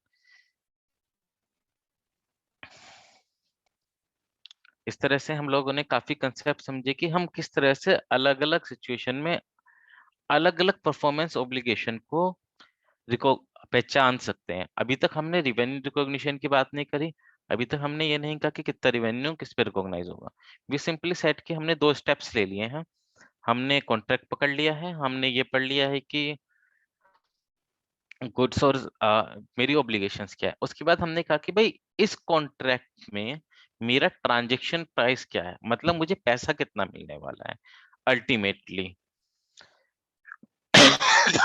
So it could be cash, it could be in kind, but what is revenue that I am expected to receive from this contract, except that I'm going to receive on behalf of another party. उसमें हमने कहा कि काफी सारे ना consideration होते हैं। एक वेरिएबल कंसिडरेशन होता है कि आपने अगर जल्दी काम कर दिया तो आपको इतना रिवॉर्ड मिल जाएगा। पेनल्टी, अगर आपने लेट काम करा तो पेनल्टी लग जाएगी। सो किस मोमेंट पे मुझे पेनल्टी रिकॉग्नाइज कर लेनी है, किस मोमेंट पे मुझे ट्रांजैक्शन प्राइस में डिस्काउंट्स डाल देने हैं, किस मोमेंट पे मुझे ट्रांजैक्शन प्राइस में वो अपना वेरिएबल कंसिडरेशन इंक्लूड कर लेना है। फिर स्टैंडर्ड ने कहा, आपने देखा है कभी कि आज आज लो परसों दो, आज आप सामान ले आइए, 1 महीने बाद, 2 महीने बाद, 1 साल बाद, 2 साल बाद, 3 साल बाद पेमेंट कर दीजिए। उस तरह की ट्रांजेक्शन्स भी हो सकती हैं। कोई नॉन कैश कंसिडरेशन हो सकता है और हम कोई कंसिडरेशन कस्टमर को भी पे कर सकते हैं। दीज आर द मेजरली 4 चीजें जो हमें अब ट्रांजेक्शन प्राइस में समझनी है।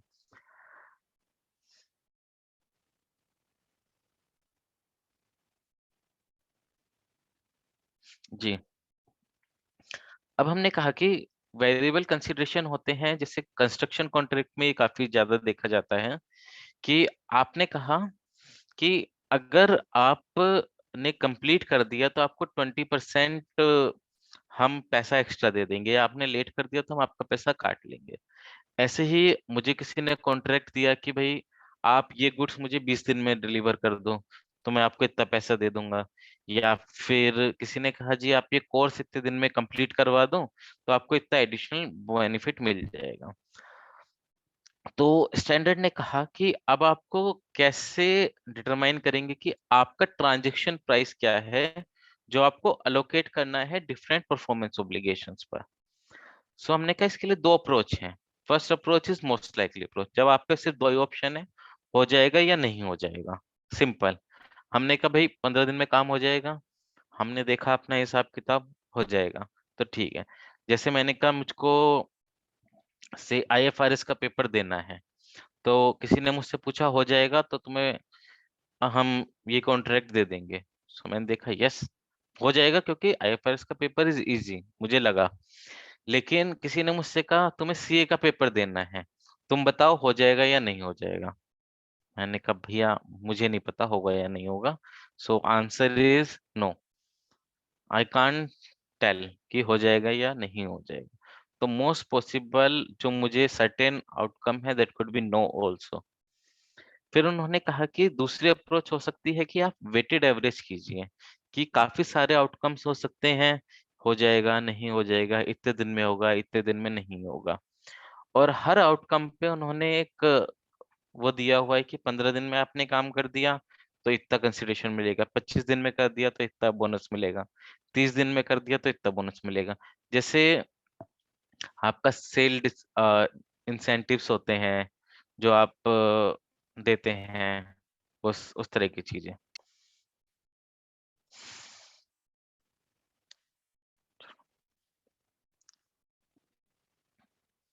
तो हमने कहा, हमने एक कॉन्ट्रैक्ट में आए, हमने कहा 1 लाख रुपए परफॉर्मेंस बोनस देंगे अगर आपने स्पेसिफाइड टारगेट मीट कर दिया। हमने देखा 80% चांसेस हैं कि हो जाएगा, 20% चांसेस है नहीं होगा। सो मोस्ट लाइकली हो जाएगा। सो हमने 1 लाख रुपए ट्रांजेक्शन प्राइस में इंक्लूड कर दिया।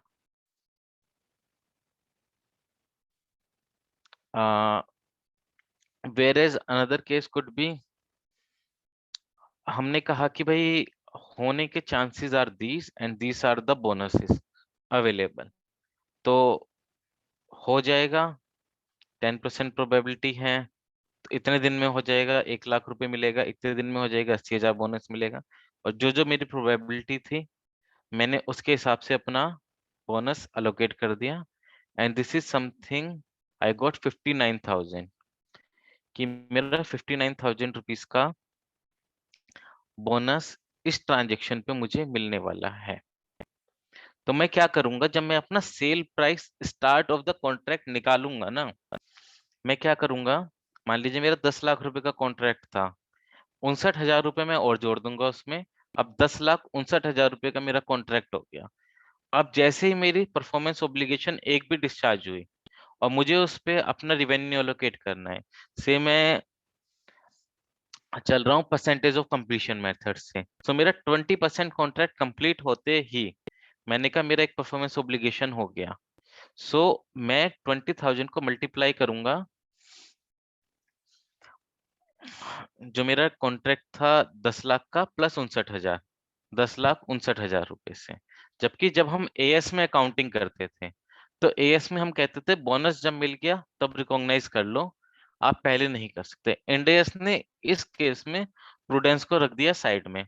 उसने कहा प्रूडेंस वगैरह कुछ नहीं होता, आप ये देखो मिलेगा या नहीं मिलेगा, आपको लगता है मिल सकता है, ईयर 1 से रिकॉग्नाइज करते चलो रिवेन्यू, ज्यादा कुछ सोचना ही नहीं है। हम्म। अच्छा चलिए ये बताएं कि एक ट्रांजेक्शन, हम एक शॉप पे गए, हमने कहा जी मुझे आईफोन दे दीजिए, उसने कहा ले लीजिए साहब, और उसने कहा आप ले जाइए, 2 लाख रुपए, 1,70,000 रुपए का है, एंड आपको पेमेंट करना है इसका 2 साल के बाद। तो क्या उसने मुझे 1,70,000 रुपए मुझसे कहा कि आप 2 साल बाद दे देना, क्या उसने मुझे सिर्फ मोबाइल बेचा है या उसके साथ कुछ और भी बेचा है, और वो क्या बेचा है?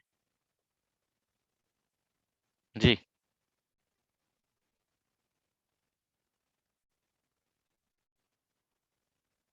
राइट। राइट। तो स्टैंडर्ड कहता है कि क्या होता है, कई ट्रांजेक्शन्स में इंटरेस्ट छुपा हुआ होता है जो आप ढूंढ ही नहीं पाते हैं। तो आपको उस फाइनेंसिंग कंपोनेंट को उस ट्रांजेक्शन से अलग करना है जब आप ट्रांजेक्शन प्राइस निकाल रहे हैं, to allocate between your performance obligations.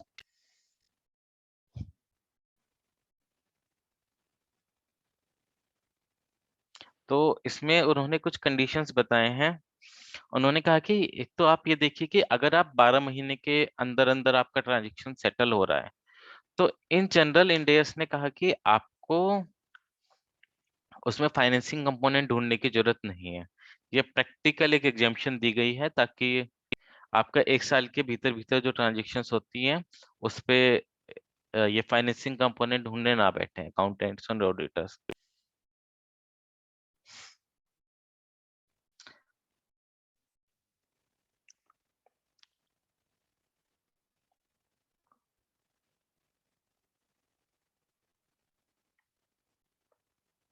हम्म।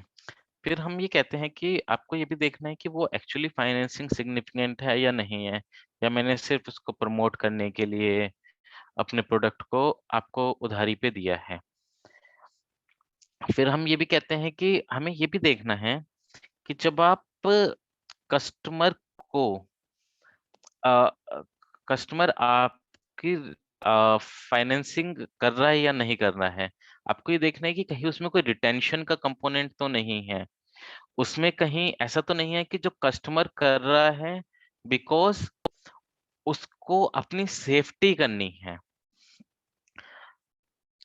फिर हम ये भी कहते हैं कि हमें ये भी देखना है कि टाइम वैल्यू का इम्पैक्ट कितना है उसमें, कि भाई कितने पीरियड में इन जनरल इंडस्ट्री में गुड्स और सर्विसेज ट्रांसफर होते हैं, और मार्केट के इंटरेस्ट रेट इस तरह के ट्रांजेक्शन्स में क्या चलते हैं। ऐसा भी हो सकता है कि कस्टमर ने आपसे ये कहा हो कि आपके गुड्स बन गए, आपको एडवांस भी दे दिया, लेकिन आपको गुड्स अभी नहीं डिलीवर करने, जब मैं कहूंगा तब करने हैं। तो हमारे लिए हमारी तरफ से गुड्स तैयार रखे हैं, आप आज उठाओ आज उठा लो, कल उठाओ कल उठा लो। So it is at the description of customer. तो इस केस में हम अपना रिवेन्यू पूरा मानते हुए चलेंगे, हम इसमें फाइनेंसिंग नहीं ढूंढेंगे। फिर हम ये कहते हैं कि क्या हो सकता है कि कैश सेलिंग प्राइस,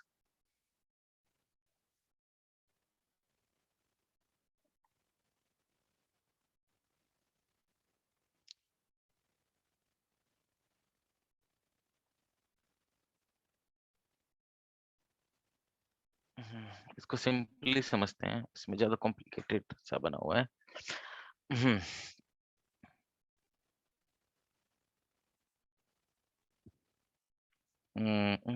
यस। किसी ने पूछा है कि when will the revenue be booked on sale of iPhone. तो आईफोन के केस में हम लोग कैसे करते हैं, एक्चुअली हम लोग ये अकाउंटिंग करते हैं इन जनरल। हम लोग ये देखते हैं कि मान लीजिए मैंने 100 रुपए के गुड्स डिलीवर करे और मुझको उसका पैसा आना है से 2 साल के बाद, एंड आई नो कि भाई अगर मैं किसी को लोन देता हूँ या इस तरह के ट्रांजेक्शन में जहां पर इस तरह का रिस्क इन्वॉल्व है कि अनसिक्योर्ड गुड्स मेरे चले गए कस्टमर को, तो उसमें मार्केट में इंटरेस्ट रेट्स क्या चल रहे हैं या फिर मेरी कॉस्ट ऑफ फाइनेंसिंग क्या है, मैं उसके हिसाब से उसका इंटरेस्ट रेट निकाल लेता हूँ।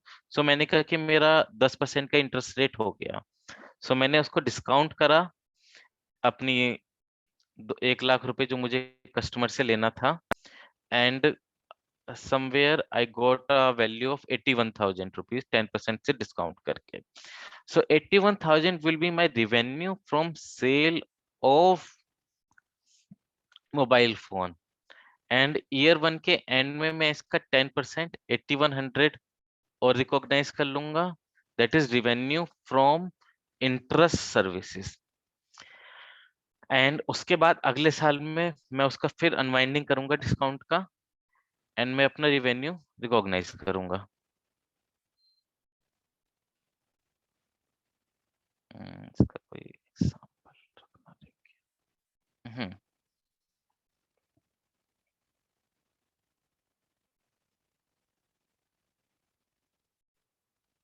हम्म सो ये फाइनेंसिंग कंपोनेंट वाला,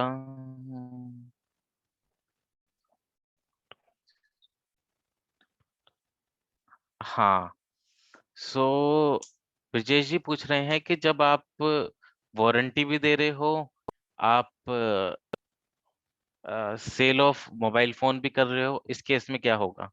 अब हमने कहा कि भाई हमारी इसमें जो परफॉर्मेंस ऑब्लिगेशन है, मेरी परफॉर्मेंस ऑब्लिगेशन है sale of mobile and sale of services जो है वारंटी।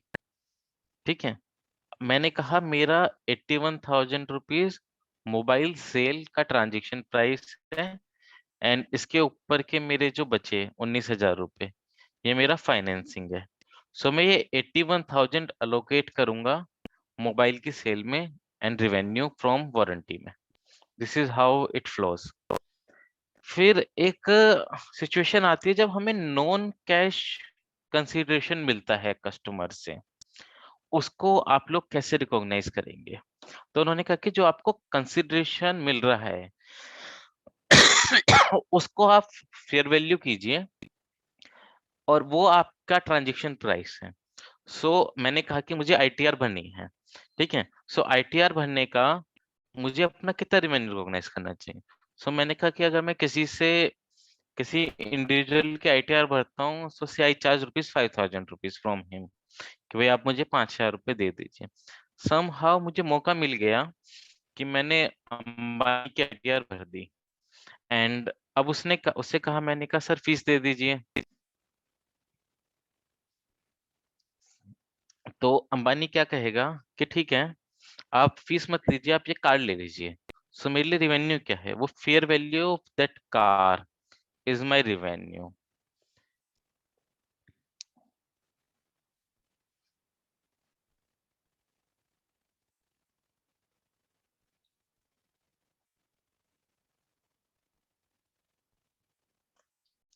हम्म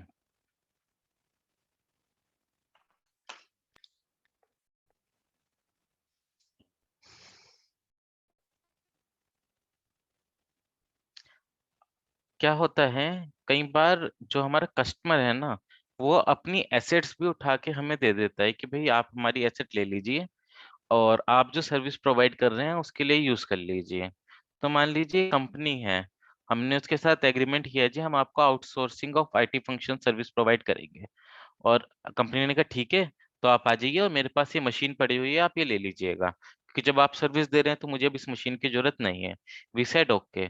हम लोगों ने 10 साल का कॉन्ट्रैक्ट कर लिया, और जो मशीन की यूजफुल लाइफ थी वो थी 3 साल। अब मान लीजिए हमारा कॉन्ट्रैक्ट हुआ है 1 लाख रुपए पर एनम का, और उसने जो मशीन मुझे दे दी है वो दे दी है मान लीजिए 12,000 से मुझे उसने मशीन दे दी है 50,000 रुपए की। सो मेरी इसकी अकाउंटिंग कैसे होगी? मेरा रिवेन्यू कितना होगा एंड मेरा मशीन का क्या होगा ट्रीटमेंट मेरी बुक्स में?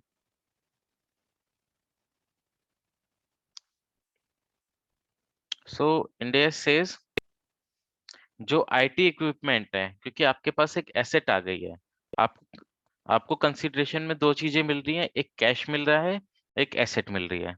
तो आप क्या कीजिए, एसेट उठाइए, उसको अपनी बुक्स में फेयर वैल्यू पे लाइए, फिक्स एसेट्स की तरह रिकॉग्नाइज कर दीजिए और उस पर डेप्रिसिएशन चार्ज करना शुरू कर दीजिए ईयर ऑन ईयर।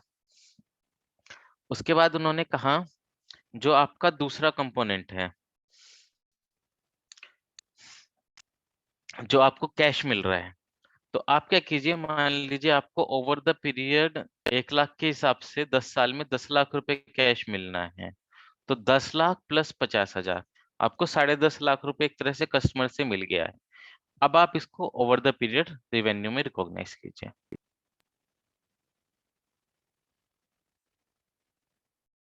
कई बार क्या होता है कि हमारा कस्टमर जो है वो कहता है कि ठीक है, आप हमारे यहाँ, आप हमें गुड्स सप्लाई कीजिए, हम आपकी गुड्स बेचेंगे, लेकिन उसके लिए हमें कई बार हमारे कस्टमर को कुछ पे करना पड़ता है। ठीक है, तो वो क्या हो सकते हैं? जैसे मान लीजिए कि मैं गया बिग बाजार में या शॉपर स्टॉप पे, मैंने उससे कहा कि भाई ऐसा है कि मुझे अपना ये ब्रांड है, इसके प्रोडक्ट आपके यहाँ पर लगाने हैं। उसने कहा ठीक है, लगा दीजिए। पर उसने कहा कि जो आपका ये प्रोडक्ट है वो मेरी शेल्फ में आएगा नहीं, तो उसके लिए मुझे अपनी शेल्फ थोड़ा सा मॉडिफाई कराना पड़ेगा, क्योंकि आपका बॉक्स का साइज इज कंपैरेटिवली लार्ज जो मेरी शेल्फ का साइज है। तो आप इसके लिए मुझे इतना पैसा दे दीजिए ताकि मैं आपकी शेल्फ को मॉडिफाई कर पाऊँ। तो स्टैंडर्ड कहते हैं कि अब आपने जो उसको पेमेंट कर दिया है, क्या वो एक आपका रिवेन्यू में से कम होना चाहिए या फिर एक आपका अलग एक्सपेंडिचर में आ जाना चाहिए? What is your view? मैं बिग बाजार, मैं कैलॉग्स बेचता हूँ, मैं बिग बाजार गया, मैंने कहा भाई आपके शेल्फ में मेरे कैलॉग्स के डब्बे बड़े हैं, आ नहीं पा रहे हैं, तो आप मॉडिफाई करा लीजिए। उसने कहा ठीक है मैं करा लेता हूँ, इसका इतना पैसा आप मुझे दे दीजिए। सो जो मैंने इसको पेमेंट करा है उससे, उसको मैं अपना रिवेन्यू में से कम करूंगा या एक्सपेंस मानूंगा? Expense, okay, expense. Hmm right. तो स्टैंडर्ड क्या कहता है कि आप इतनी जल्दी मत कीजिए, आप ये देखिए कि आपको क्या डिस्टिंक्ट गुड्स और सर्विसेज डिलीवर हो रहे हैं उसके बदले जो आपने पैसा दिया है। सो मैंने कहा कि मुझे लगता है कि मेरा 10 लाख का माल बिक जाएगा, इसलिए मैंने उसको 20,000 रुपए दे दिए, भाई शेल्फ बड़ी करवा ले। उसने करवा ली, लेकिन मुझे किसी भी तरह से उसके यहाँ पर राइट नहीं मिला कि मेरा ही प्रोडक्ट रखा जाएगा। अभी भी वो किसी और का भी प्रोडक्ट वहां पर रख सकता है। तो इस केस में उसने कहा कि आपका कोई डिस्टिंक्ट सर्विस नहीं मिली। लेकिन when we come to the example of Shopper Stop या इवन बिग बाजार में ही आप देखते हैं कुछ ब्रांड्स के लिए वो स्पेसिफिक जगह क्रिएट कर देते हैं कि भाई यहाँ पर इसी का सामान रखा जाएगा, तो आपको डिस्टिंक्ट गुड्स और सर्विसेज मिल रहे हैं। तो कहते हैं जब आपको डिस्टिंक्ट गुड्स और सर्विसेज मिलते हैं तब तो आप कीजिए उसको एक्सपेंस ऑफ, लेकिन अगर आपको डिस्टिंक्ट गुड्स और सर्विसेज नहीं मिल रहे हैं तो आप इसको कीजिए अपने रिवेन्यू में से कम। That is how the standard deals.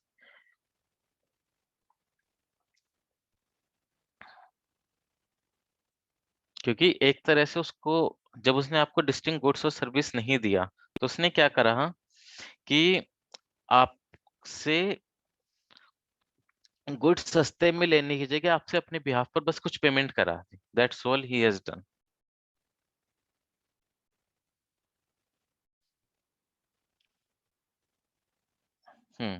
एक एग्जांपल लेते हैं। एंटिटी ए एक कॉन्ट्रैक्ट में एंटर हुई, उसने कहा कि आप मेरे बिहाफ पर मेरे लिए ये पेंट बेचेंगे अगले 3 साल तक।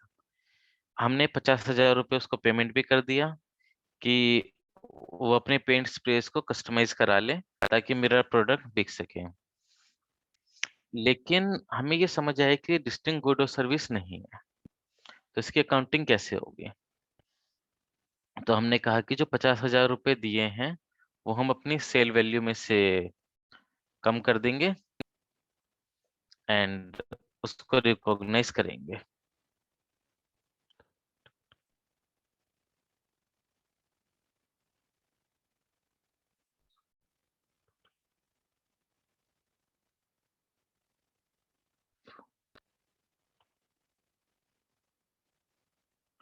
हाँ, someone said कि कॉम्बिनेशन भी हो सकता है। Yes, there could be many alternates, we need to see कि भाई मुझे उसमें एक्सक्लूसिविटी कुछ मिली या नहीं मिली। क्या अगर एक्सक्लूसिविटी मिल गई तो बात खत्म, एक्सक्लूसिविटी नहीं मिली then we need to reduce my revenue. Next step is allocation of revenue to separate performance obligations.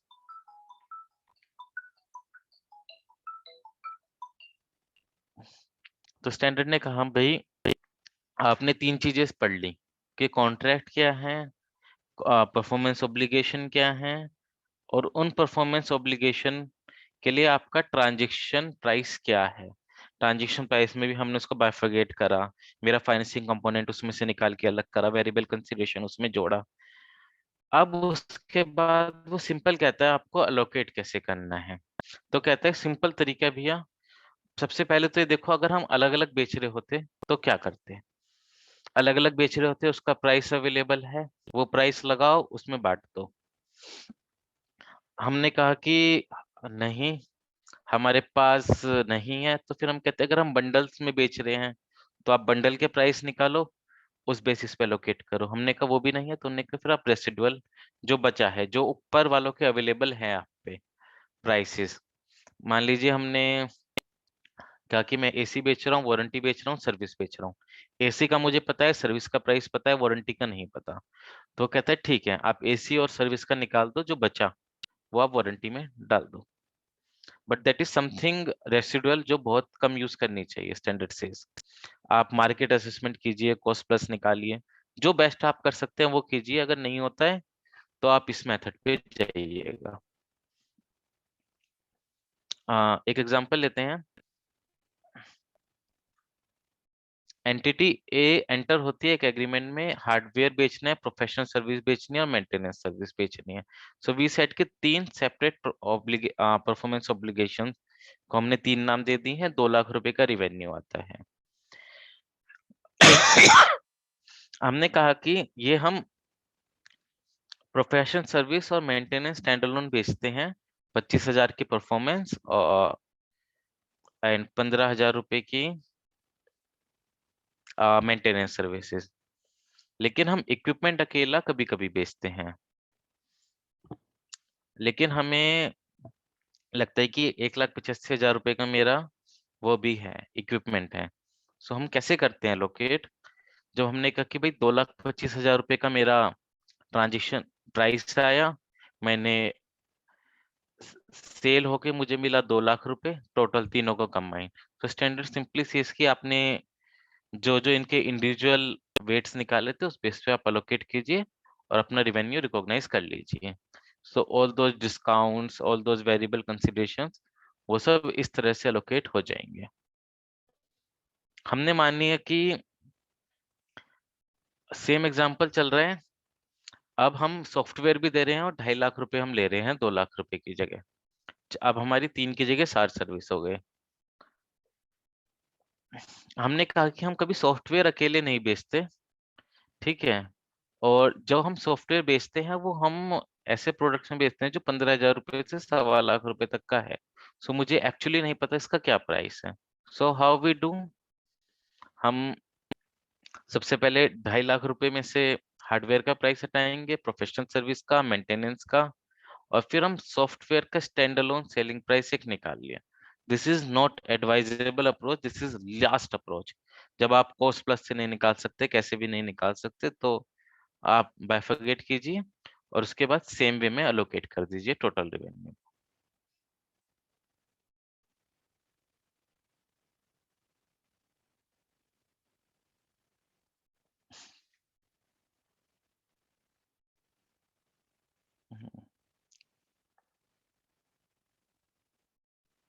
फिर हमने कहा वेरिएबल कंसिडरेशंस भी होते हैं।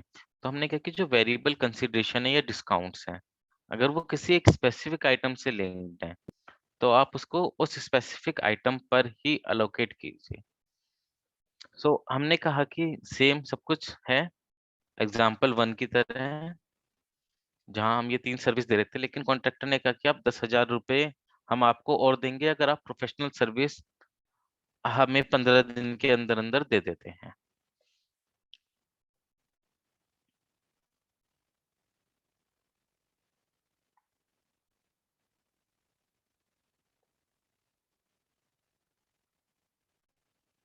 सो इसका काउंटिंग कैसे होगा कि हमने फिक्स 2.5 लाख रुपए का लोकेशन वहां कर दिया था, 10,000 रुपए हमने वेरिएबल कंसिडरेशन डाला जो जिससे लिंक्ड था, और टोटल हमारा रिवेन्यू रिकॉग्नाइज हो गया। डिस्काउंट भी सेम तरह से ही अलोकेट होता है।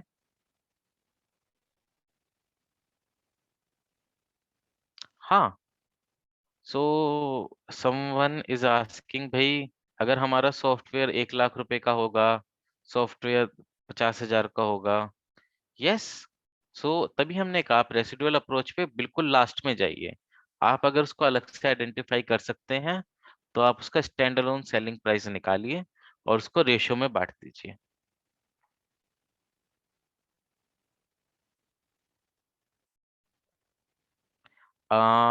If total revenue is less than the total cost of distinct services, how would the difference be adjusted?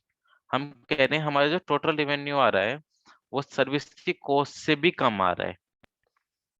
पहले तो भाई ऐसी ट्रांजेक्शन कोई करेगा क्यों जिसमें हमारा रेवेन्यू, समवन इज आस्किंग, अगर टोटल रेवेन्यू सर्विस की कॉस्ट से भी कम आ रहा है, मतलब जो हमारे इनपुट्स हैं उससे भी कम है।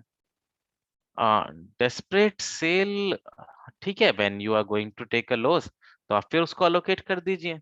तो आपका मान लीजिए टोटल 90 रुपए बन रहा है 4 आइटम्स का, लेकिन कॉस्ट आपका 100 रुपए आ रहा है, तो आप स्टैंड अलोन सेलिंग प्राइस निकालिए और 90 रुपए का रेवेन्यू अलोकेट कर दीजिए। हम अभी उस पर तो जा ही नहीं रहे आपका प्रॉफिट होगा लॉस होगा। वी आर सेइंग जो भी मिला है स्टैंड अलोन सेलिंग प्राइस निकालिए, उसके रेशियो में अलोकेट कर दीजिए। सी, अब यहाँ पर ये 2 लाख भी हो सकता था, 80,000 भी हो सकता था, कुछ भी हो सकता था।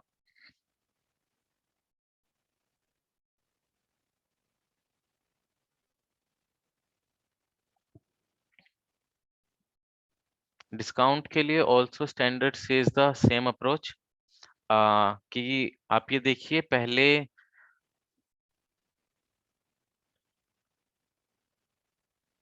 यस, हाँ वो जी, तो स्टैंडर्ड ही कह रहा है कि आप डिस्काउंट को अलोकेट कीजिए, सारी सर्विसेज पर मत कीजिए। आप ये देखिए कि अगर वो नहीं होती तो आप क्या करते। मान लीजिए आपने एक टेलीविजन बेचा 2100 रुपए का, हमने ये कहा कि हम जनरली 1700 रुपए का टेलीविजन बेचते हैं और सेट टॉप बॉक्स के साथ, आ, और 3 स्पीकर के साथ, और 300 रुपए की स्पीकर यूनिट बेचते हैं। ठीक है, 1700 का टीवी और 300 का स्पीकर एंड 300 का entertainment unit, we can say it as set top box. हम 1800 रुपए का इन जनरल टीवी और स्पीकर बेचते हैं। तो जो हमने कहा कि हम अगर 2100 रुपए में कस्टमर को तीनों चीजें दे दें, तो इसका मतलब क्या हुआ कि 1800 का तो मेरा बिक ही रहा था, और 300 रुपए मैंने एडिशनल लिए, तो 300 एडिशनल मेरा डायरेक्टली एलोकेट हो गया एंटरटेनमेंट यूनिट पे। मुझे इसको फर्दर बाइफरकेट करने की जरूरत नहीं है। तो आपको अपने नेचुरल बंडल्स देखने हैं, नेचुरल प्रोडक्ट्स देखने हैं, उसके बेसिस पे अलोकेट करना है।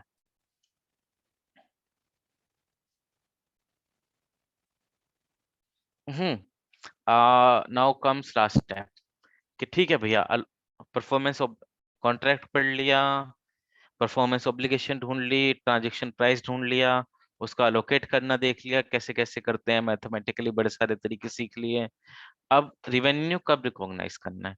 हमने कहा भाई, जब आपने कंट्रोल ट्रांसफर कर दिया तब आप रिवेन्यू रिकॉग्नाइज कर लो। कंट्रोल कब ट्रांसफर होता है? कि जब आप पे एबिलिटी है कि आप उस एसेट को यूज कर सकते हो, आप उसके बेनिफिट दूसरे को भी ट्रांसफर कर सकते हो, या आप उस एसेट का दूसरों को यूज करने से रोक सकते हो। All these are in general says as transfer of control.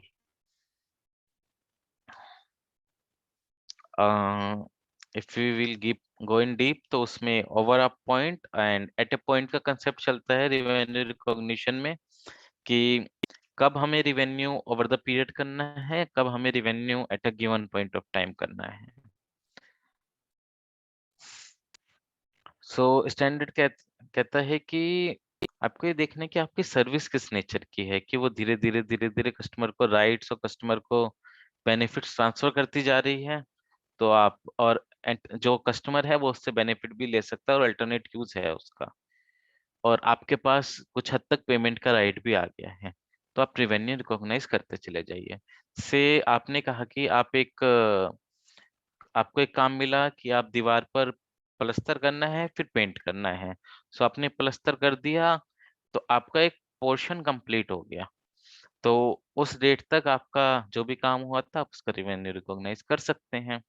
Revenue recognition के तरीके वही हैं जो हम पुराने स्टैंडर्ड में पढ़ते थे, आउटपुट मेथड और इनपुट मेथड। मींस कि हम कस्टमर को क्या सर्विसेज कस्टमर ने हमसे मांगी थी वो उसको मिल गई हैं।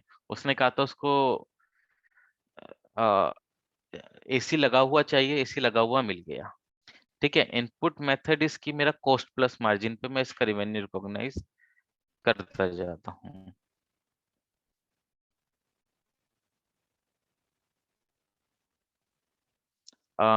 दिस इज समवेयर सिमिलर जो हम लोग अर्लियर स्टैंडर्ड में 11 एंड 7 एंड 9 में पढ़ते थे, रेवेन्यू रिकॉग्निशन, परसेंटेज कंप्लीशन वगैरह जो हम पढ़ते थे। अब वो इन जनरल आपको हर जगह लगाना है जब आप भी रेवेन्यू रिकॉग्नाइज कर रहे हैं। हाँ, actually I need to tell you an important concept, इसलिए मैंने कुछ स्लाइड्स स्किप करी हैं। This concept is related to service concession arrangement. कुछ आपने अरेंजमेंट्स देखे होंगे, जैसे मान लीजिए आपने टोल रोड्स देखे होंगे, तो जो टोल कंपनी है या फिर मान लीजिए जहां पर गवर्नमेंट कहती है कि आप कंस्ट्रक्ट कर दीजिए, मान लीजिए एक रेल लाइन है, गवर्नमेंट ने कहा आप रेल लाइन कंस्ट्रक्ट कर दीजिए और इस पे जो भी ट्रेन चलेगी उसका किराया आपको मिल जाएगा, या गवर्नमेंट ने कहा कि आप एक स्पोर्ट्स क्लब बना दीजिए, कुछ भी बना दीजिए, तो अब उस केस में रिवेन्यू कैसे रिकॉग्नाइज?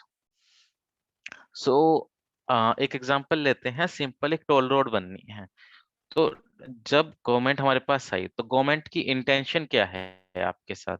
गवर्नमेंट की इंटेंशन है कि आप रोड भी बनाएं, अ, बना के उसको दे दें। गवर्नमेंट सिर्फ इतना चाहती है, लेकिन गवर्नमेंट के पास पैसा नहीं है रोड बनवाने के लिए। तो गवर्नमेंट क्या करती है? गवर्नमेंट आपसे कहती है कि ठीक है, आप रोड बनाइए, रोड बनाने के बाद आप वहां पर टोल बूथ लगाइए, टोल बूथ लगाने से आप वहां से रिवेन्यू कलेक्ट कीजिए, and that will be your consideration. अब इस केस में आप ये बताएं सबसे पहले, जो मेरा टोल इसमें नंबर ऑफ सर्विसेज कितनी है, नंबर ऑफ परफॉर्मेंस ऑब्लिगेशन कितनी है, एक या दो?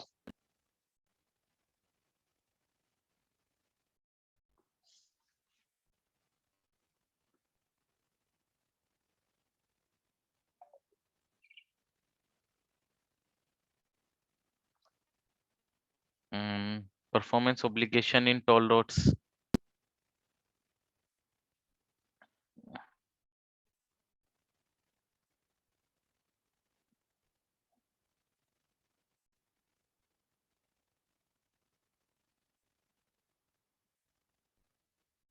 यस, हमारी दो परफॉर्मेंस ऑब्लिगेशन है, one is construction of road and another is आपका ऑपरेशन ऑफ रोड। ठीक है, तो स्टैंडर्ड ने कहा कि आपको रिवेन्यू भी ऐसे ही रिकॉग्नाइज करना है जिस फेस में आपने कंस्ट्रक्शन कर दिया, एल्दो आपको कुछ भी नहीं मिला गवर्नमेंट से अभी तक कैश, पर आप क्या कीजिए, फेयर वैल्यू ऑफ जो आपको मिलने वाला है उस पे आप अपना रिवेन्यू रिकॉग्नाइज कर दीजिए। सो हमने कहा कि मैंने एक रोड बनाई, रोड बनाने से मुझे पता है कि मुझे ओवरऑल, अब मैं 2 सर्विस दे रहा हूँ, तो स्टैंडर्ड ने कहा आप 2 सर्विस दे रहे हैं, one is construction and another is operation. तो आपको जो गवर्नमेंट से राइट मिला वो इंटेंजिबल एसेट्स बना मिल गई आपको गवर्नमेंट से।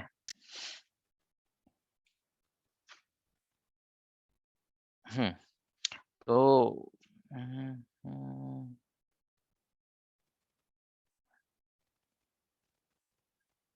हम्म, सो हमने कहा कि मेरा कंस्ट्रक्शन एक्सपेंस हुआ 50,000 रुपए का, हर साल 50,000 रुपए हो रहा है। ऑपरेशन जब मैं फेस में आऊंगा 3 से 10 साल में मेरी 1,000 रुपए की ऑपरेशन कॉस्ट होगी। So how revenue should be recognised and how expenses और this right to be recognised. तो स्टैंडर्ड ने कहा आप ये देखिए कि अगर आप इन जनरल रोड बनाते हैं तो आपको क्या मिलता, कमीशन या मार्जिन। तो हमने कहा we work at an profit of say 5%। तो उन्होंने कहा ठीक है, तो आप क्या कीजिए, आपका कंसिडरेशन इस केस में हो गया 50,000 प्लस 5%, 52,500। आपकी एक परफॉर्मेंस ऑब्लिगेशन हुई, आपने 52,500 का रिवेन्यू रिकॉग्नाइज कर दिया। उसके बदले आपने खर्चा करा कंस्ट्रक्शन का। अब ये जो रिवेन्यू है इसके अगेंस्ट आपकी कॉरस्पॉन्डिंग एक एसेट क्रिएट हो जाएगी, that is right to receive toll from customer. So first 2 year में जब आपने कंस्ट्रक्शन किया, आपका कंस्ट्रक्शन का रिवेन्यू आ गया। जब आपको ऑपरेशन से आ, पैसा कलेक्ट होना शुरू हुआ 20,000 रुपीज ईच ईयर, सो आपने ऑपरेशन का रिवेन्यू रिकॉग्नाइज करना शुरू कर दिया। आपने जो ऑपरेशन के खर्चे थे 1,000 रुपीज डालते गए। आपने जो इंटेंजिबल एसेट्स बनाई थी आपने उसका अमोर्टाइजेशन डाला। रिसरफेसिंग इज समथिंग कि आप रोड्स को ऊपर एक लेयर क्रिएट कर, रोड्स के ऊपर जब आप एक लेयर दोबारा डाल देते हो, that is resurfacing cost and your profit कम। अदरवाइज अर्लियर स्टैंडर्ड में जब हम लोग एएस में करते थे, हम लोग क्या करते थे, हम कंस्ट्रक्शन फेस में कोई रिवेन्यू ही रिकॉग्नाइज नहीं करती थी कंस्ट्रक्शन ये कंपनियां। तो टू सिंप्लीफाई इट, इसको 2 पार्ट्स में बांट दिया गया कि आप कंस्ट्रक्शन फेस का रिवेन्यू अलग रिकॉग्नाइज कीजिए एंड ऑपरेशन फेस का रिकॉग्नाइज अलग recognise. Yes,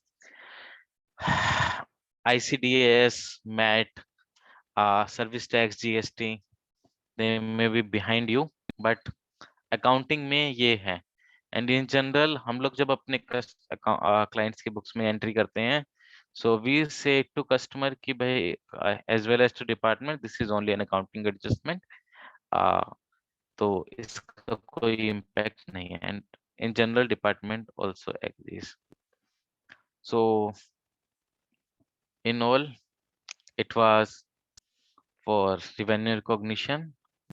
So now what were the supply of power to electricity board, ये मुझे देखना पड़ेगा। मुझे प्रैक्टिकली इसका डायरेक्ट आइडिया नहीं है कि how electricity companies do accounting. There is another question, इसको बड़ा कर लेते हैं थोड़ा सा। A consulting firm has received an assignment in Feb 20. The deliverables will be submitted after 3 months, after which fees will be billed to client. Yes, I say so. I fairly will when as on a consulting.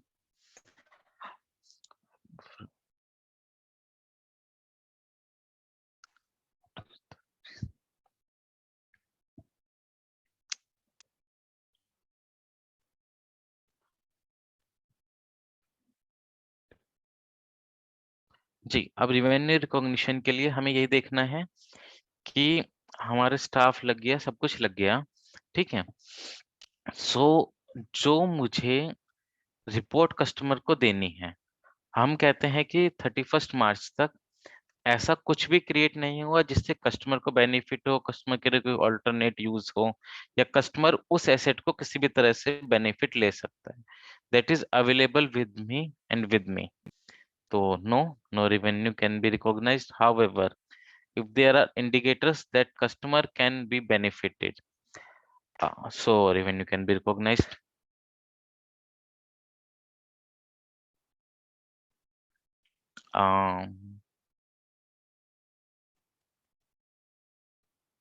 Success fees थोड़ा सा elaborate करेंगे।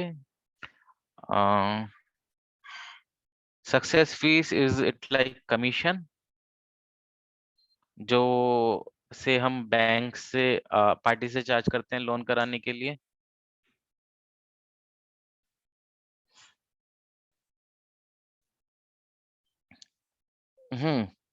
तो success fees का revenue भी जब आपको practically accrue होगा जब कस्टमर को बेनिफिट होगा। एक्चुअली इसके कॉरस्पॉन्डिंग इंडेस में गाइडेंस भी है। सो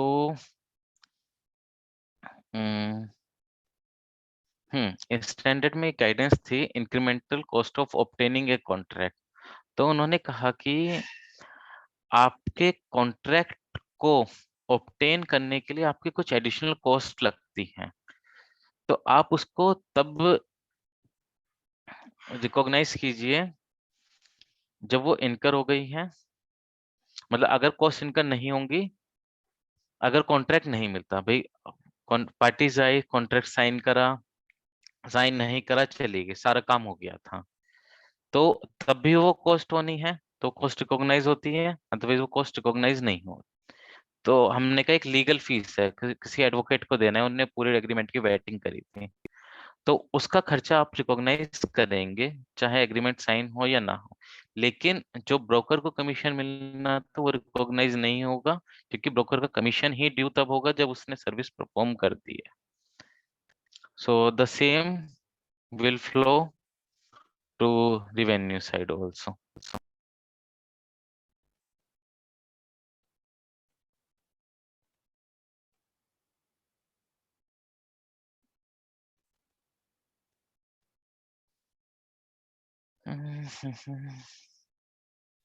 Is there anything which I'm missing? हाँ, किसी ने मुझसे पूछा था कि ईएमआई के केस में रेवेन्यू कैसे रिकॉग्नाइज होता है। ईएमआई में तो बड़ा सिंपल है, फाइनेंसिंग कंपोनेंट स्टार्टिंग में डिटरमाइन हो जाता है कि कॉस्ट कितना है, इंटरेस्ट कितना है, तो हम कॉस्ट को मोबाइल का कॉस्ट अलग कर लेते हैं, ईएमआई में इंटरेस्ट एंड प्रिंसिपल अलग कर लेते हैं। तो इंटरेस्ट इनकम की तरह इंटरेस्ट को रिकॉग्नाइज करते चले जाते हैं, एंड कस्टमर से डेफर्ड पेमेंट की तरह पेमेंट आता है। Any other question? So I think we can conclude. There's one more. Sure, Aryanji, I think you have covered all the questions very well. जी, So it's time to conclude. Thank you all for joining and a wonderful session by Aryanji. So special thanks to you, Aryan bhai, for your thank deliberation. you. And see you tomorrow, all friends. Thank you very much. Thank you. Thank you.